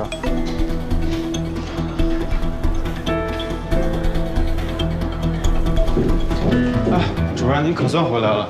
怎么了？刘副院长说给你打电话打不通。刘副院长说，医务处临时检查，让唐主任务必去跟医务处长欧阳打个招呼，希望一面带微笑，二态度可亲，三最好少说话。这个欧阳处长是谁啊？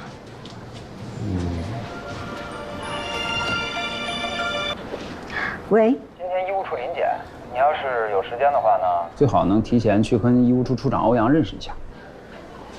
是刘凤副院长让你打给我的吧？不是啊，是我自己想告诉你的。哎，对了，你去的时候啊，态度好一点，也不用太好，就跟你平时那个态度正好相反就行了。哎，不，我可不是说笑啊。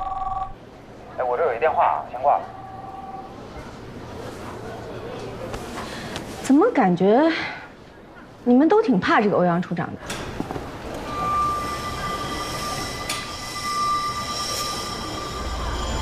检查强群的重要意义。心外病人术后需要在走廊多走动，这样有利于康复。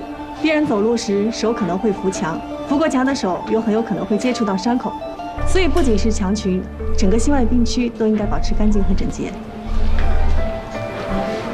吴护士长还是和以前一样，让人放心。 唐主任，你好，唐佳宇。唐主任，在心外手的卫生很重要。我刚才摸了很多东西，就不跟你握手了。我只是来打个招呼。再见。你等一下，处长，这几个病例有问题。住院号036。 危重病例讨论记录上级未签字，住院号079入院大病例上级未签字，住院号021手术同意书上级签字未精准到分钟。吴护士长，这几位病人的上级医生是谁？让他们来一下。都是重病组的病人。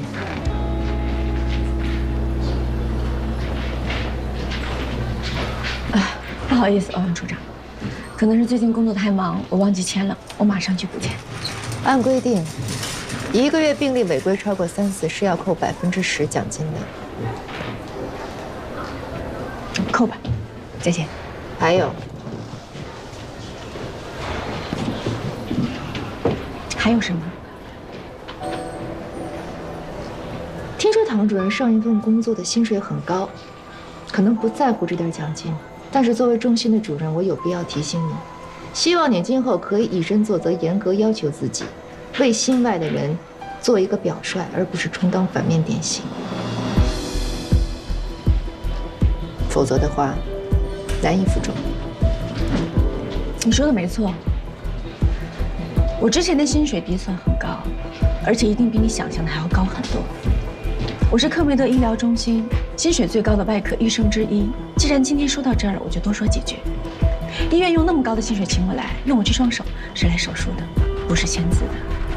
可能欧阳处长文职做了太久了，已经忘了一个医生的本质。你什么意思？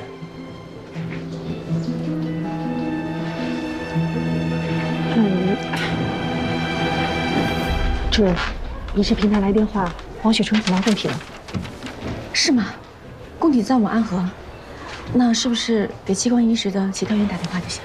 是，唐主任，欧阳处长，我来只是跟你打个招呼。你想扣钱还是处罚都随你的便，我还有正事要做。你慢慢查卫生，希望今后我们也不要遇见的比较好。再见。不是，主任。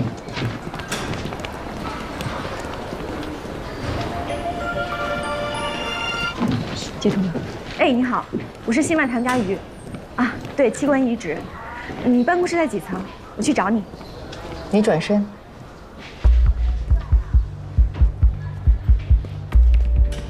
唐主任，我们又见面了。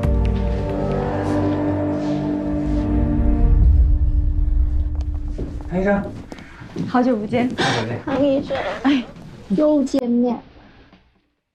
你是不是2年前瘦了？当然，我一动就喘不上气，连女儿都抱不动。我给你看相关的照片。长这么大了，2年前还是个小 baby。哎，孩子长大了，可我还是老样子。别着急，做完心脏移植，你就可以抱动了。这次真的能做移植手术吗？唐医生，在国外是你救了我。后来我们因为保险失效的事情回国，当时我最大的遗憾就是移植手术不能由你来做。没想到兜兜转转，你回来了，还给我带了一个心脏。不是我带的，是碰巧有跟你配型成功的供体。但是能不能做成手术呢？现在还不能确定。不过现在的情况非常好，供体就在安和医院，少了运输，减少变数。躺下，给你做检查。江百烈，你陪王九成做术前检查的时候要寸步不离。虽然他现在情况还不错，但是心衰依然很严重。他是我的老病人，我不希望有任何问题。明白，唐主任。秦大忠有话说。我能不能申请接病人去做检查？我记得你曾经跟我说过，你有副主任之称，做2周都屈才了，怎么现在愿意做陪检这种杂事儿？为患者服务，不分贵贱。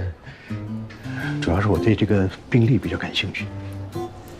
那好吧，周达，哎，负责科里其他的病人。好。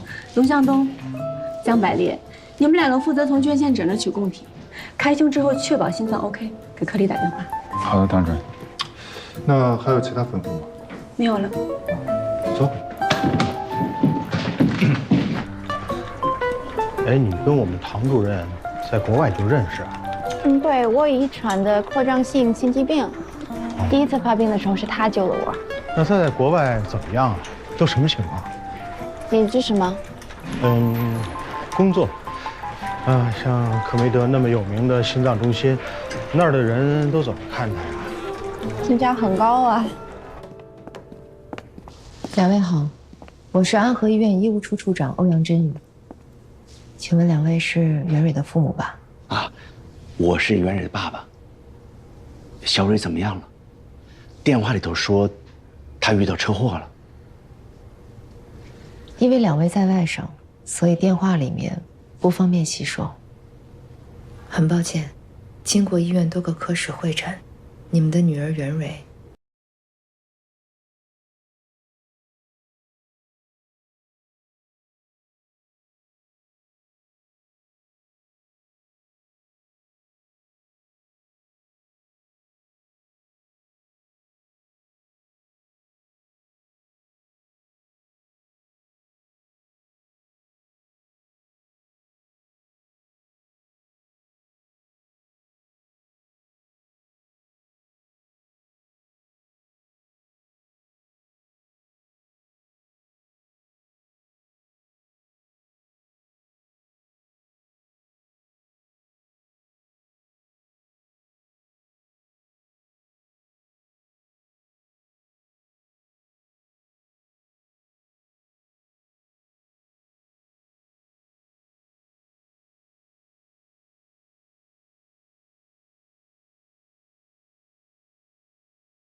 张师范，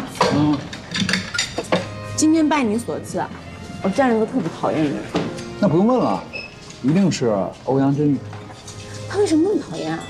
他只是性格有点特殊，我跟你说，能在安和啊让人又敬又怕，这人啊肯定就是他。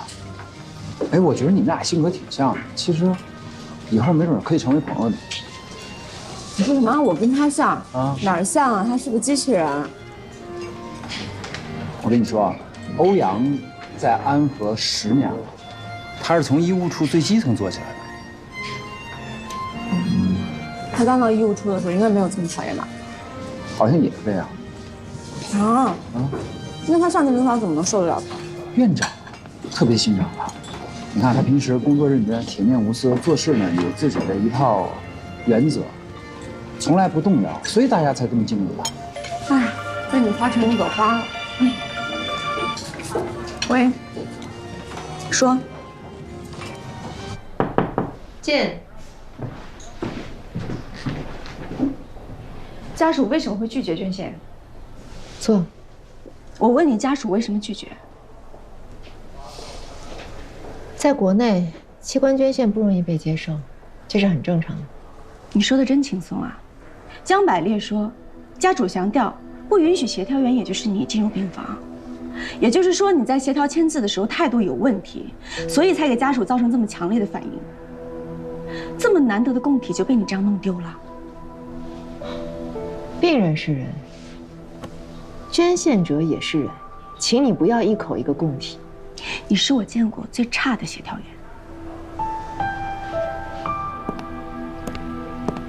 你什么态度啊？想一走了之吗？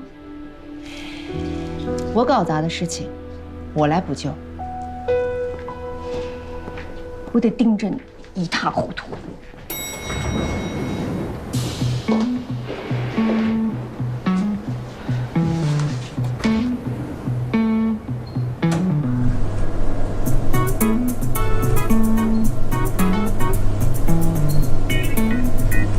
你看什么？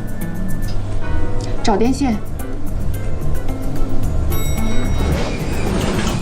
我不是机器人。我看你像充电。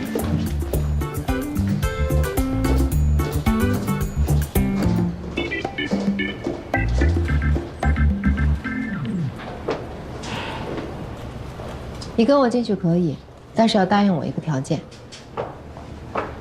你觉得你现在还有资本跟我谈条件吗？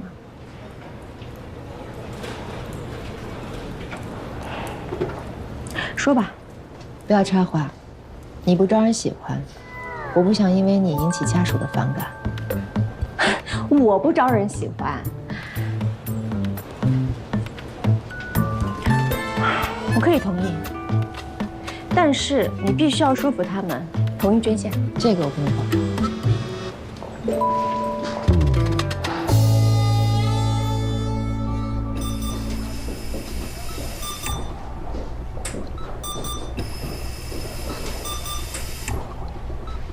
袁爸爸，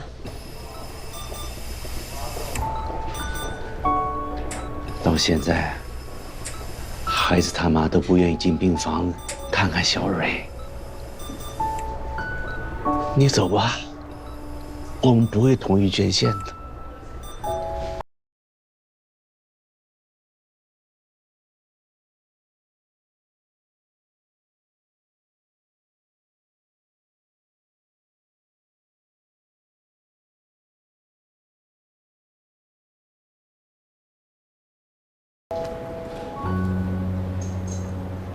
您为什么说袁蕊一天都没有尽过孝？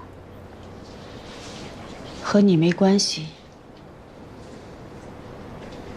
她没考上大学，是18岁那年离开家的，跟一个小混混跑了，不学好的东西。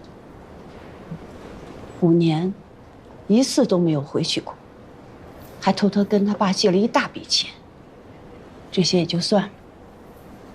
我去年你做了宫颈癌的手术，你的丈夫给袁蕊打电话，希望他能回去看看你，结果你们没有等到他，他回去了。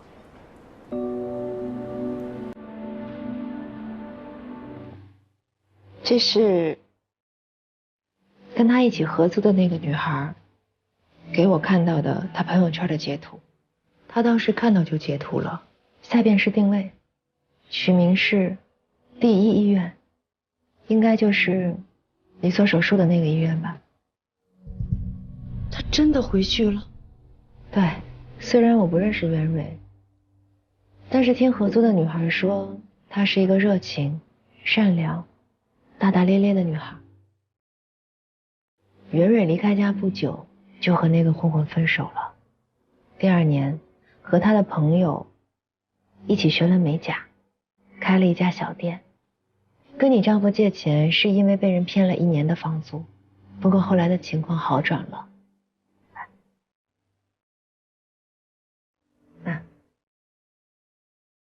就是他们的小店，我在点评网上搜到了这家店，很多客人都说小蕊是他们最喜欢的美甲师，还给了她很多5星的评价。还有这张照片，虽然我不认识袁蕊，但是我觉得她一定不是一个自私的女孩。跟她合租的女孩还说，她每个月都会存钱，说存够了就会还给她老爸，等还清了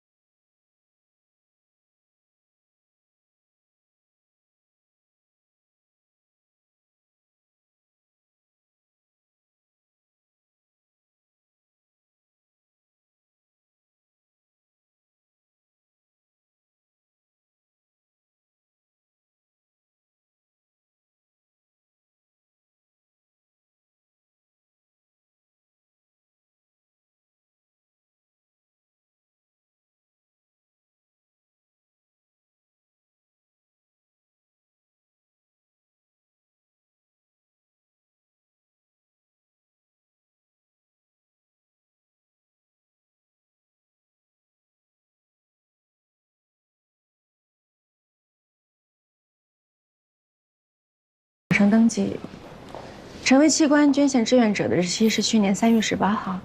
你不可能不知道，为什么刚才不说？器官捐献必须家属心甘情愿，不能有一点道德的绑架和感情上的勉强。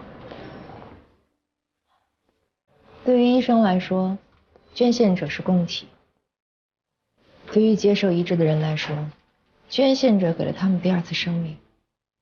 但是对于捐献者的家属来说，他们可能是丈夫、妻子、父亲、母亲，甚至是子女，是血和肉。我收回刚才说的话，你不是最糟糕的，我见过比你更糟糕的。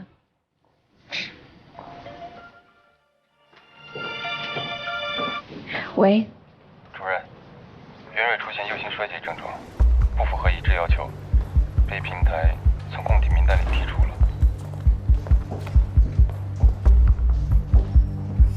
主任。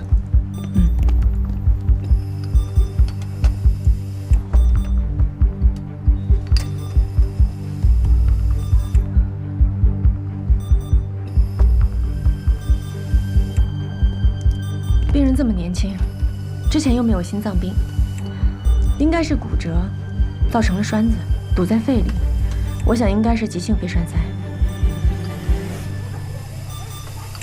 给。龙向东，你怎么不打了？你说呢？肺栓塞，心脏只会进一步恶化，再用药没用的。龙向东，我不知道你这种态度是从哪儿来的，但现在你给我听清楚了，马上通知手术室开胸取栓，只要栓子取得快，右心衰竭也可以逆转。开胸取栓。主任报告。主任，是肺栓塞。知道了。愣着干嘛呀？快去呀！那没事，我来吧。是这样的，袁蕊出现右心衰竭，怀疑是肺栓塞造成的。为了能够保住心脏，我们必须尽快手术，时间很紧迫，所以我们需要你们同意才能。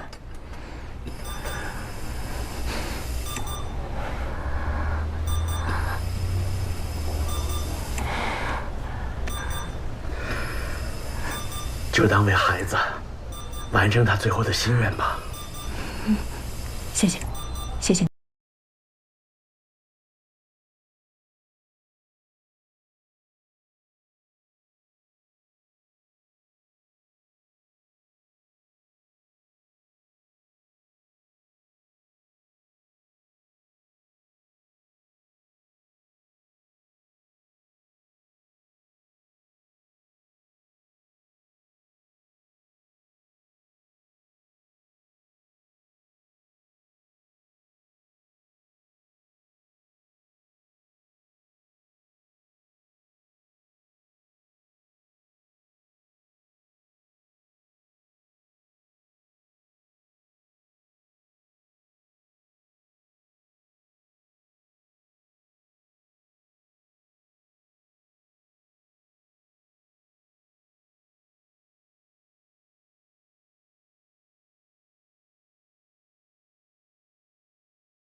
只能等了。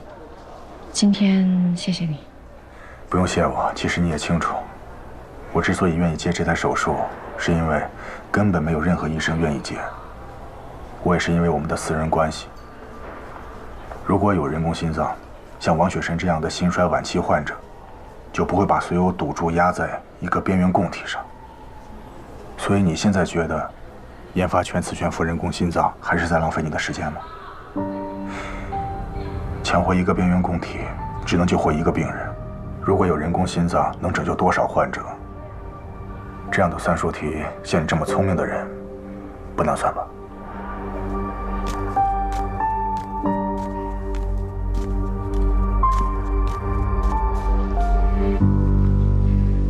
这个心脏能不能移植，只能等。也许明天，也许要等很久。最终能不能用，也不知道。所以，不要寄予太大的希望。汤医生，这颗心脏会没事的。不要过于乐观。不是乐观，是因为有你在，所以我有这个预感，心脏会没事的。我等你的好消息。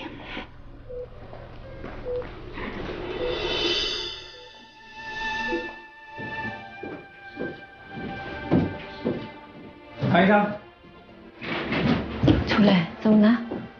谭医生，雪纯她一直留着从克梅德出院的时候和你拍的合影。我女儿小萌问你是谁，她就会跟小萌说，就是因为这个阿姨，她才能继续陪小萌玩。不是要给您压力或别的，就是我女儿还在家里当妈妈呢。我们等这颗心脏等好久了。我明白。情况有变化吗？还没有。今天晚上我留下吧，我在这守着。不用了，我留下来。那也好，有什么事随时给我打电话。辛苦。主任，其实今天你能做开胸取栓这个决定，我挺意外的。你的能力大家都有目共睹，不过我心里一直有一个疑问。明人不说暗话，我就直说了。我之前看见你和刘副院长拉拉扯扯的，其实不用我说你也清楚，你们俩这不清不楚的关系，全院的人都看得见。其实对于这件事，大家都挺介意的。毕竟靠关系上位，它不光彩。不过我想，你应该有自己的理由。如果你愿意去说，我还有众命组的所有人，我们愿意去听，我们愿意重新认识你。好，那我就解释一下。你说。4个字。关你啥事儿？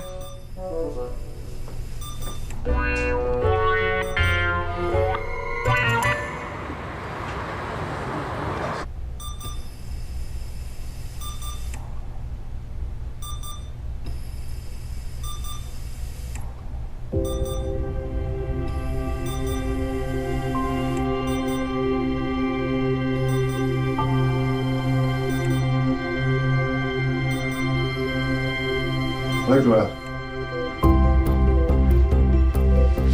班长，怎么样？有结果了吗 ？OK。这次供体情况有点特殊，我亲自去取，顺便看一下心脏的情况，确保供体没问题，再推王雪纯去手术室。你现在跟龙湘东会合，我在手术室等你。哎，好，主任。哦，对了，百炼。欧阳处长应该在特护病房，你去跟他说一声，重新把供体录入到移植平台，这样分配才符合要求。好的，主任。去吧。袁瑞马上就要进手术室了，两位和他告别一下吧。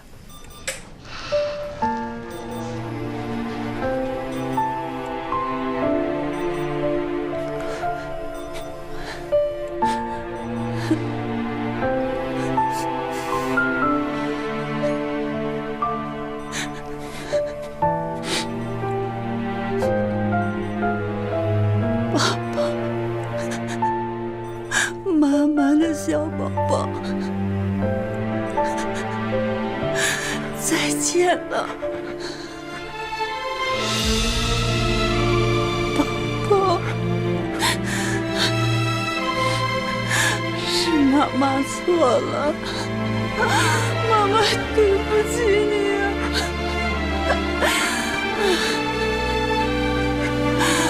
宝宝。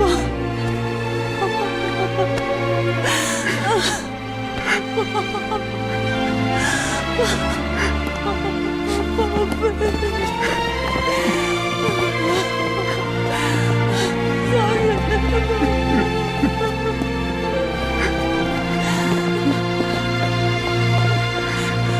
欧阳医生，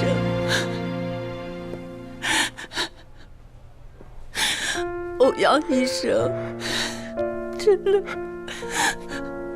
谢谢你。谢谢你，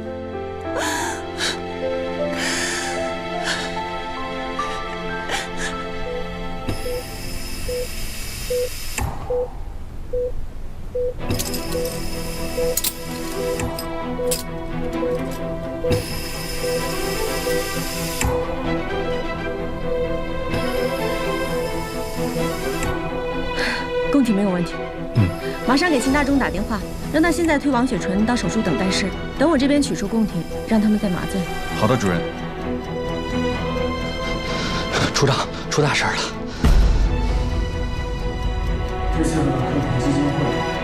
刘院长，我有事情跟您汇报。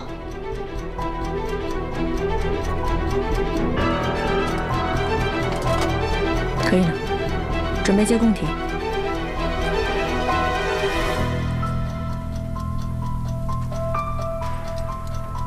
马上给秦大中打电话，他们可以准备了。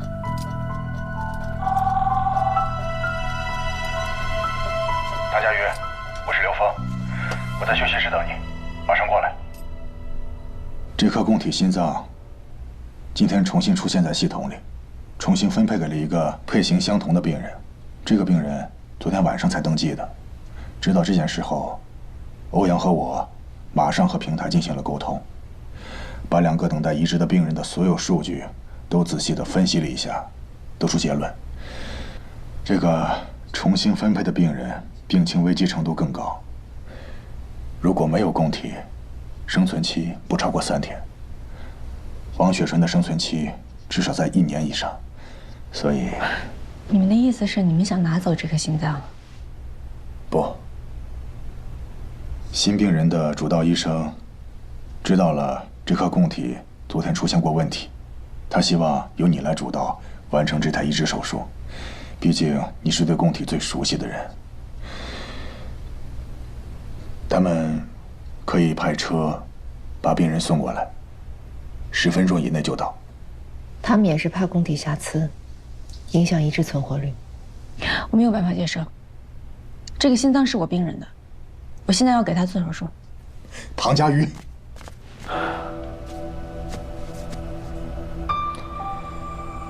如果有任何办法为王雪纯留住这颗供体，就没有刚才的对话。我们必须严格遵守平台的规定，按照病情的危急来分配供体，不然的话会对医院造成严重的信誉度危机。到时候受害的不只是王雪纯一个人，而是安和做移植的所有病人。这个轻重，你掂量得清吧？刘峰，规矩是死的，人是活的。现在王雪纯就在手术等待室，你们让我怎么跟她说？我说昨天因为我没有放弃我的努力，想让她得到这颗心脏，现在反而让她失去移植的机会，是这样说吗？你们教教我。我不管，我管不了其他那些事儿，我只是个做手术的医生，我只能看见眼前的病人，别的跟我没有关系。现在王雪纯是我的病人，她没有做错任何的事情，她是无辜的，我只要对她负责。她信任我，我能辜负她吗？我知道这对王雪纯不公平，但是你想，如果每一位医生都按照自己的喜好，而不是平台冰冷冷的数据来挑选哪一位病人应该得到心脏、肝脏、肾脏，甚至是角膜，唐佳宇，你能想象这样的医院会是一个什么样的医院吗？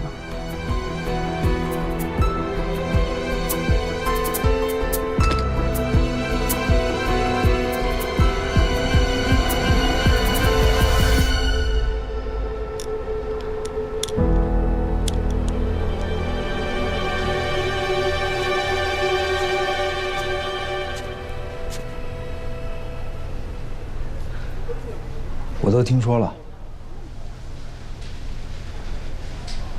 移植手术总是最难的。以往的移植手术总是需要一个病人的死亡和捐献来拯救另外一群病人，而今天你这台，说实话，如果换做我也不知道该怎么选。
病重患者。虽然器械研究不是我擅长的领域，但是人工心脏的研发，我愿意加入。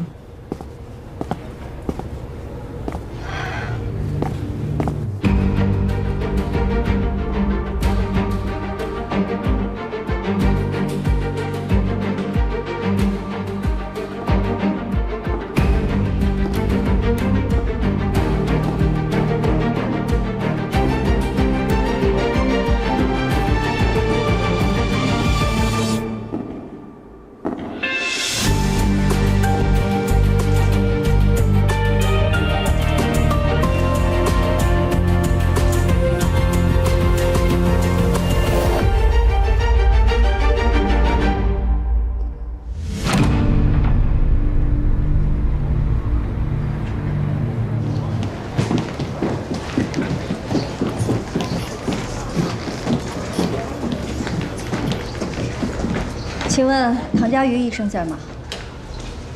哎，那个就是唐主任，您找他有事吗？您是病人家属吗？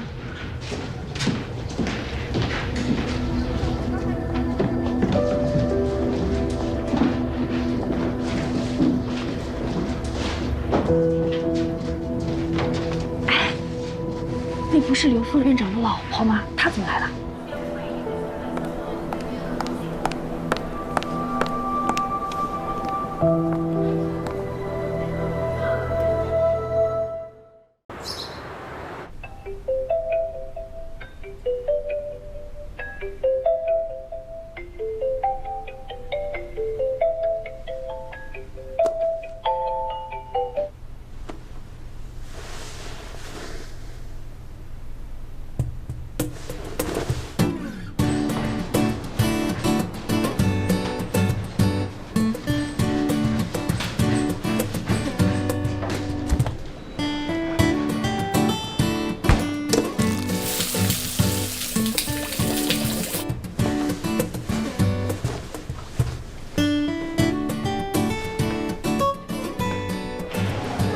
哎，唐医生，我这有纸。没事。这你给我打电话吧。好。谢谢啊。唐主任，叶一鸣，你怎么在这儿啊？我就住这个小区啊。你住这儿啊？啊，你怎么在这儿？我来找房子。我这不是决定要回国工作了吗？也不能一直住酒店，所以就想租个房子，租离医院近一点的地方。我跟你说啊，那这个小区的房子房源可是非常紧俏，如果有合适的，赶快定下来。要不是因为认识你，还以为你是中介的托儿呢。我不是担心你租不到好房子吗？好了，那我走了，明天约见。要是租到了，以后我们就是邻居了。希望能成为邻居吧。还有就是要加强夜间护理，这是我一再强调过的，特别是术后从 ICU 转回来的重病人，千万不能掉以轻心。好了，就这些，大家都工作吧，辛苦了。护士长，护士长，这怎么了？还能怎么了？又撞了呗。哎，去拿纱布。哎，多少次了也不长记性。哎，别动，别动。流吗？哎，快给他压一下。你别说话啦。哎，佟主任，刘夫人要在办公室等您呢。好。他鼻子怎么了？正在值班室的柱子上了。哦。别吸。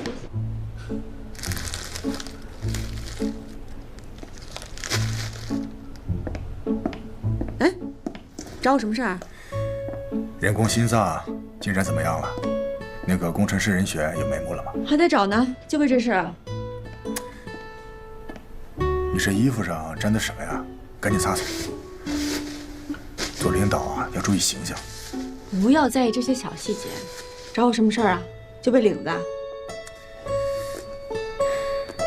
你看一下这个超声心动图。男孩10岁，有先天性二尖瓣狭窄，3年前换了人工瓣，现在孩子长大了，心脏也长大了。这人工瓣跟心脏都不匹配了，必须马上进行2次换瓣，而且成年之后还要再换1次。哎，变质了你就不怕拉肚子？昨天买的，你浪不浪费啊？这个患者呢，条件有限，如果说一步到位，避免成年后第3次手术呢？你的意思是说，给个10岁的孩子换个成人班？嗯。那这个得好好想想。我就知道你一定感兴趣。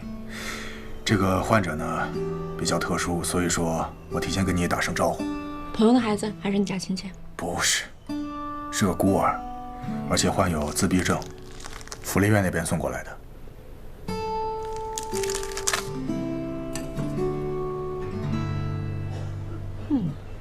没气儿。啊，叔，你也没睡好啊？嗯。曹主任这呼噜打的山响，还有就是陈海文那臭袜子，我的天哪，熏得我！在这个值班室，我就没睡过一次好觉，1次都没有。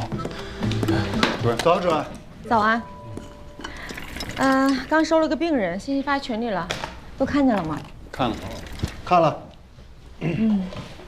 一个10岁的孩子，2次换班，我想讨论一个一次解决的办法，想跟你们商量一下手术方案。这个自闭症患者啊，是先心病的高发群体。自闭症本来就有社交障碍，无法融入群体，语言能力发育迟缓，大多伴有智力低下，再加上这个先心病，简直就是雪上加霜。而且，患者还是个孤儿，你说说，哎。你说的这些跟手术方案有关系吗？好像没有太大的关系，我就随口一说。谁说点有用的？主任，我觉得主要还是尺寸的问题吧。塞不进去大号的瓣膜，那就选一个相对够的小号。2次手术，心脏跟瓣环是固定的，这一牵拉撕裂了瓣环，可就麻烦了。如果用牛心包垫一下呢？就算垫了，人工瓣放进去也不一定待得住，不好缝，而且没着力点。如果用一个带人造血管的主动脉瓣，倒过来，反着缝在2尖瓣的位置，人造血管剪到1厘米左右，作为着力点。1厘米？我觉得可行，足够加固缝合。这样的确好缝多了。那就这么定了。对了，还有个事儿要跟你们说，我准备把办公室搬到你们隔壁。跟你们说一下。走吧，准备查房。好，马上来。等会儿，为什么搬到隔壁？搬到哪隔壁？那隔壁啊？这么近啊？那岂不是说他坏话就不方便了？干嘛要说他坏话？查房去吧。哎，龙问这是怎么了？你哪头的啊？你突然间的你怎么叛变了一样？哎，他可是有潜规则进来的。我可没说过啊。主任，专业手续都办好了。这位是李社工，是福利院的工作人员，我也跟护理部那边申请了。李社工可以24小时的待在病房，不用遵守探视规定。你好，病人的名字叫钟小星，是福利院给他起的名字。我们已经看过钟小星的检查结果了，组内讨论一致认为他可以换一个成人班，这样就省去3次开胸的痛苦了。那太好了，谢谢你啊，唐主任。这孩子是3年前被遗弃在福利院门口的，当时口袋里边就只有一个字条，上面写着自闭症和心脏病。我们院里边当时已经花钱给他动过1次手术了，这刚3年又不行了，院里边经费实在是有限。明白，这样病人也会少受1次罪。我去帮他做个检查，然后具体手术的情况，江医生会给你解释的。好。我姓江，也是可以找我。好嘞，谢谢你啊。钟小星，我是唐医生，给你做检查好吗？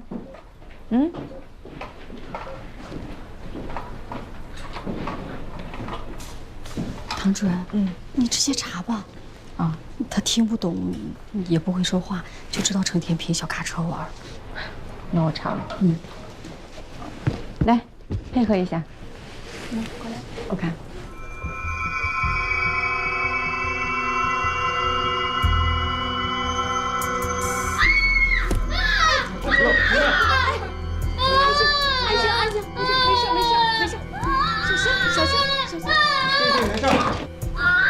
做一个检查，别害怕。怎么了？这是怎么回事？他平时也这样吗？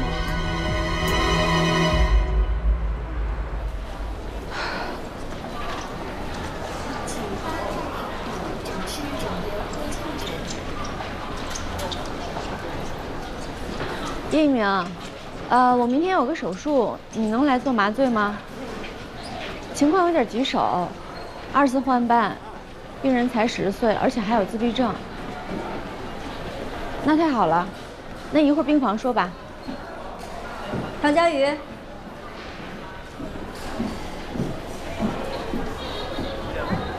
你眼睛没事吧？啊，没事啊。你好，我是刘峰的太太周琳。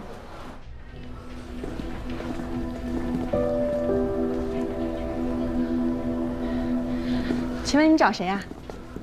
你是李床家属吗？我不找谁，我是那间病房的家属。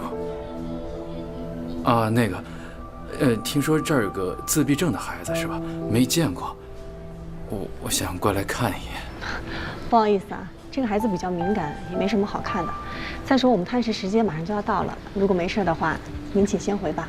啊，好。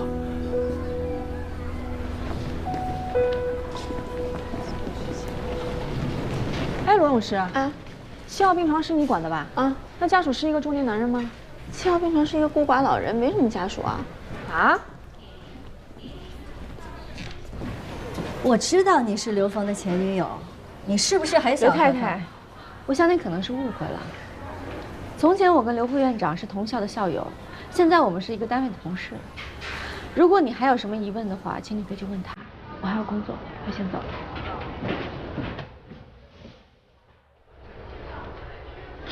江百烈，哎，叶主任，您来做术前访视的吧？啊，唐主任说明天要手术。哎，他在哪儿呢？他早上被病人打了。被打了？被谁打了？就是那个钟小新，但只是一个意外啊，他是有自闭症。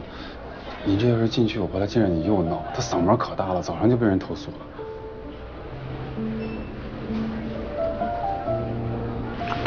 拿着。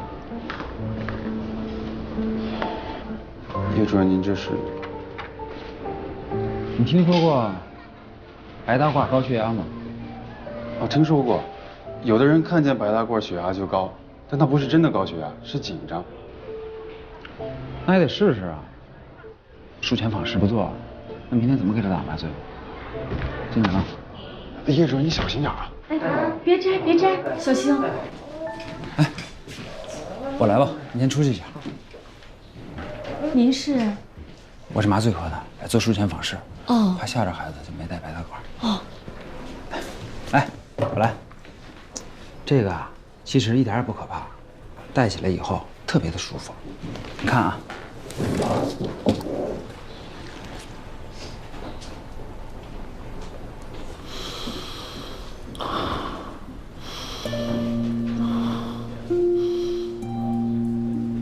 特别的舒服，你要不要试试？我们试一下，如果有什么不舒服的呢，我们到时候就不带他了，好不好？试试。来，没事，试一下。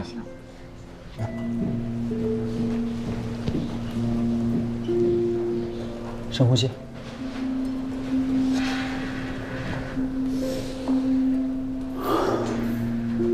怎么样？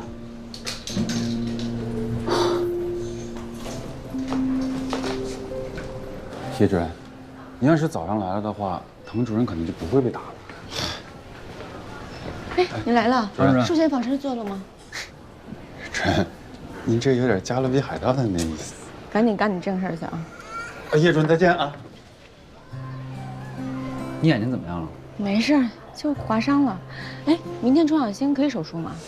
应该可以，不过他比同龄的孩子要瘦小，麻醉药要酌情减量。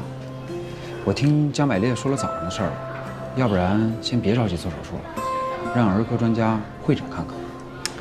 自闭症短期内是没有办法改善的，你就是会诊也是浪费时间，而且福利院的资金是有限的，尽快手术比较好。好吧，你眼睛真没事吧？没事儿，我走了，还有个手术。哎，那房子租到了吗？租下来了，中介说明天给房东打电话签合约。行，那你忙吧啊。啊。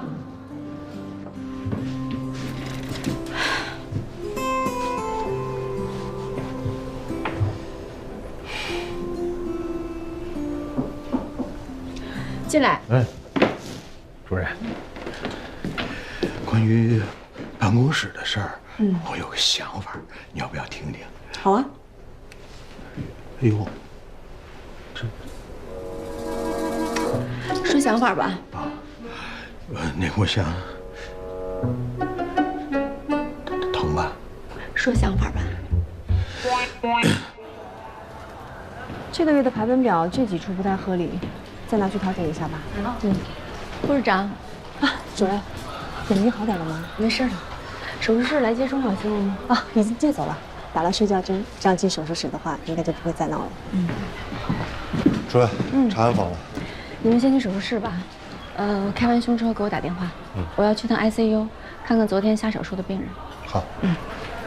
去吧。走啊。走了，护士长。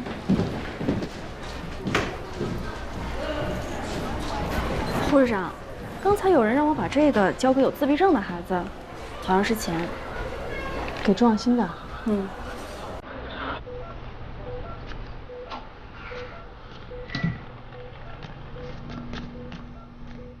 病人怎么样？哎，主任，我已经打过睡觉针了，挺好的，今天早上都没怎么闹。那开始备药吧。好。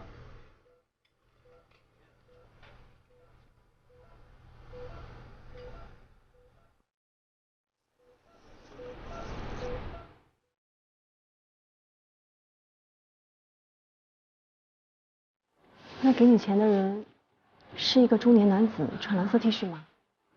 听他口音像是南方人。那他现在在哪儿？刚刚在病区门口。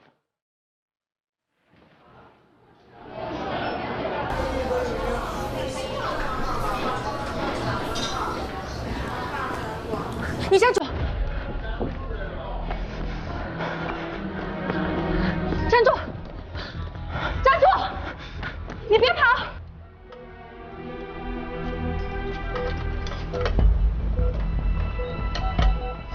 李潇，睡觉针的剂量打了多少？怎么感觉病人要醒了？不可能啊，我打的是正常剂量。马上开始麻醉吧，病人要醒了。好。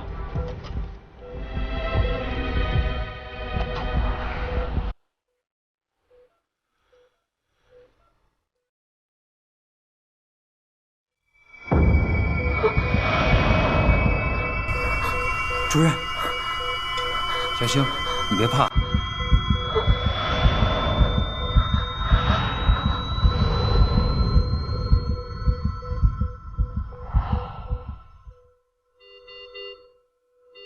支颤，除颤器，除颤器。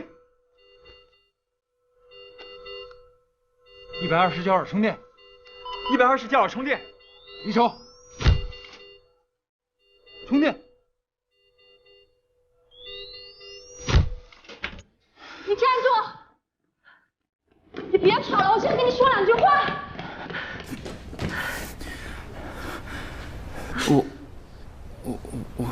我就是想来捐点钱，谁也不是。别骗我了，7号病床根本就没有家属。还有这儿，你下巴上有掉沟，钟小新下巴上也有，这是显性遗传。你是钟小新的爸爸吧？有心跳了，马上给重病组的人打电话，让他们马上过来。你怎么知道他要做手术的？福利院在网上登了，我看到他的照片了，让大家捐钱。你既然来了，就说明你还有良知。钟小新现在已经在手术室，马上就要做开胸手术，这可不是一般的小手术。难道你就不想见他吗？我不敢见他。那你认到他，就是因为他有病。你知不知道你这是犯了遗弃罪？他有病，那也不是我的错。他妈妈发现他有病，就跟我离婚。我一个人跑长途拉货，家里没人带他。你说这么一丁点儿大的孩子跟我睡在卡车里，自闭症也就算了，还有心脏病，我哪有钱给他治病？护士，你别说了，我不敢见他，要不然福利院该让我把他领回去了。我求你了，他没见过我。那你能告诉我他叫什么名字吗？你和他一起生活了7年，他总该有自己的名字吧？如果你能告诉我他叫什么，我可以当做没看见你。张离，双木离。我之前查了一下，不是卡班。是啊，现在看倒是没什么问题，怎么会室颤呢？我也想不明白。其实，病人现在的身体状况，做手术没什么问题。你叫停手术的话，我们倒是没什么，但是主任那儿……是谁叫停的手术啊？是我叫停的手术。你跟我出来一下。为什么要停手术？病人心脏室颤，找不到具体原因，我认为不再适合继续做手术。就是因为找不到原因，所以才应该尽快手术。心脏有 B 超拍不到的地方，你正好可以通过开胸知道问题出在哪儿。那如果是其他原因呢？叶一鸣，麻醉医生是有权利停手术的，但是不等于滥用职权。你要清楚问题出在哪儿。如果是因为血压低，或者是凝血功能太差，是可以停的。你现在所有的事情都是你臆想出来的。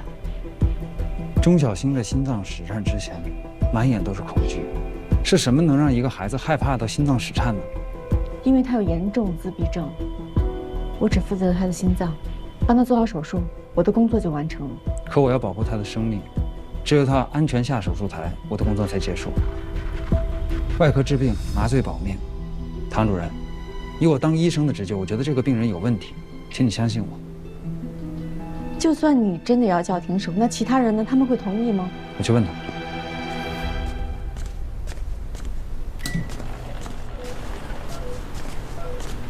我要叫停这台手术，你们谁有异议？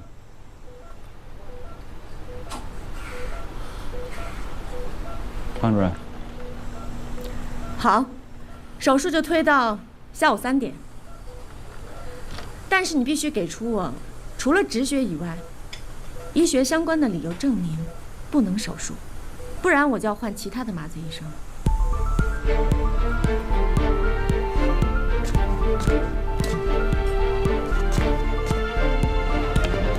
哎，护士长，帮我拿一下电话记录吧。好，来给。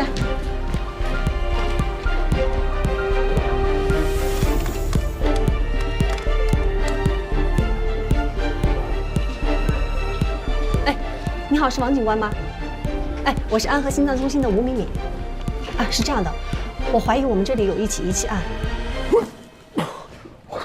还真沉。哎呦，老秦，老秦，啊，来，哎呀，小心点。没事。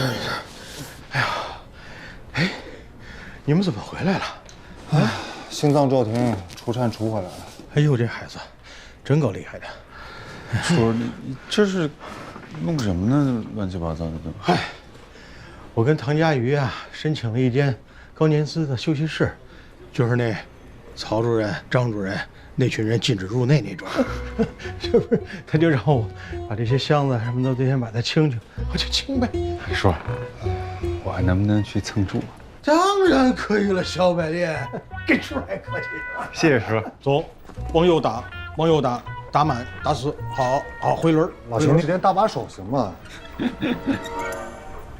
主任，你们刚才手术室的时候怎么回事啊？是心外的还是麻醉的？主任，我觉得你没必要那么生气。我倒是觉得叶一鸣刚才说的那些话挺有道理的。昨天叶主任没穿白大褂，就那个小新，真的没喊。可是你别看我又没去手术室，我一直搬箱子来的。这怎么回事啊？如果说是叶一鸣主动停的，那我觉得这事儿没什么问题。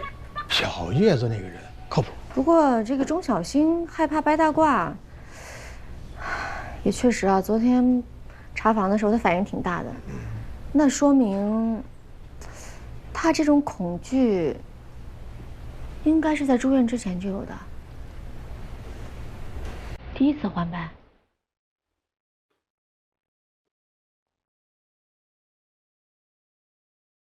就5分钟，应该没事吧？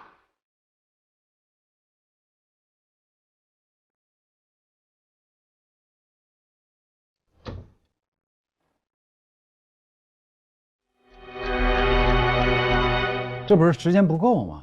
才找你这老同学帮忙的。啊，对，第一次换班的所有资料，你那儿有吗？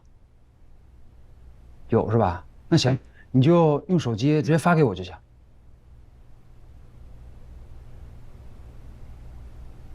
术中因病人左手弹动，疑似肌肉痉挛，增加肌松药用量。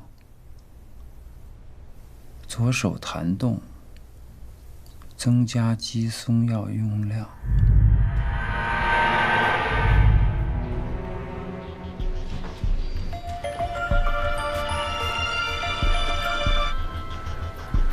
喂，叶明。喂，我找到原因了。我们也找到了，术中知晓。对，就是术中知晓。手术麻醉由3种药物组成：镇静、镇痛、肌松。钟小星可能先天对镇静镇痛药不太敏感，上次手术的时候啊，他的运动神经已经被麻痹了，可是意识却是清醒的，他能感受到医生的每一次切割和缝合，所以他想抬起左手示警医生，却被误以为是肌肉痉挛，加大了肌松药的用量，让他一动都不能动。今天也是一样，明明在房间已经打过镇静了，可是他却提前醒了。术中知晓对正常人来说都像噩梦一样，我真的无法想象对一个自闭症的孩子是多么大的打击。你的意思是说他在手术中受到惊吓，所以才导致他心脏骤停的？对。主任，钟小星不见了，全科找了都没找到。叶一鸣啊！我听见了，我这就过去。去哪儿？走。就先别管他了。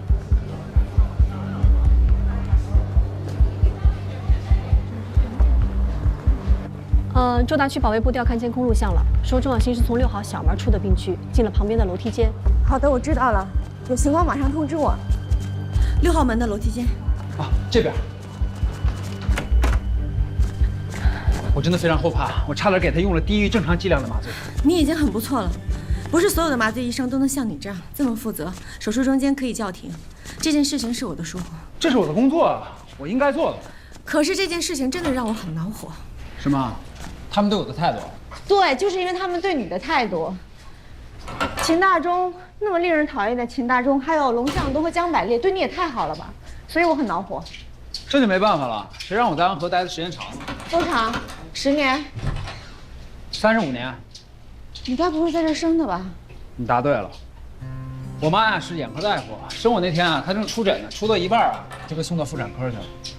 我爸呀是普外的，我姐啊是妇产科的。原来你们是外科世家呀！我爸我妈都退休了，我姐呢下乡送医，得半年以后才能回来。可是，以你父母的年纪，我们外科应该不会退休这么早吧？他们也不想退休啊，可是我爸得了帕金森，没有办法，必须得退休。他不愿意退休，我就求刘峰，让他表明院领导的态度。他表明了之后才肯退休，算是被迫退休吧。我要善意的提醒你啊，刘峰的人情可不好欠的。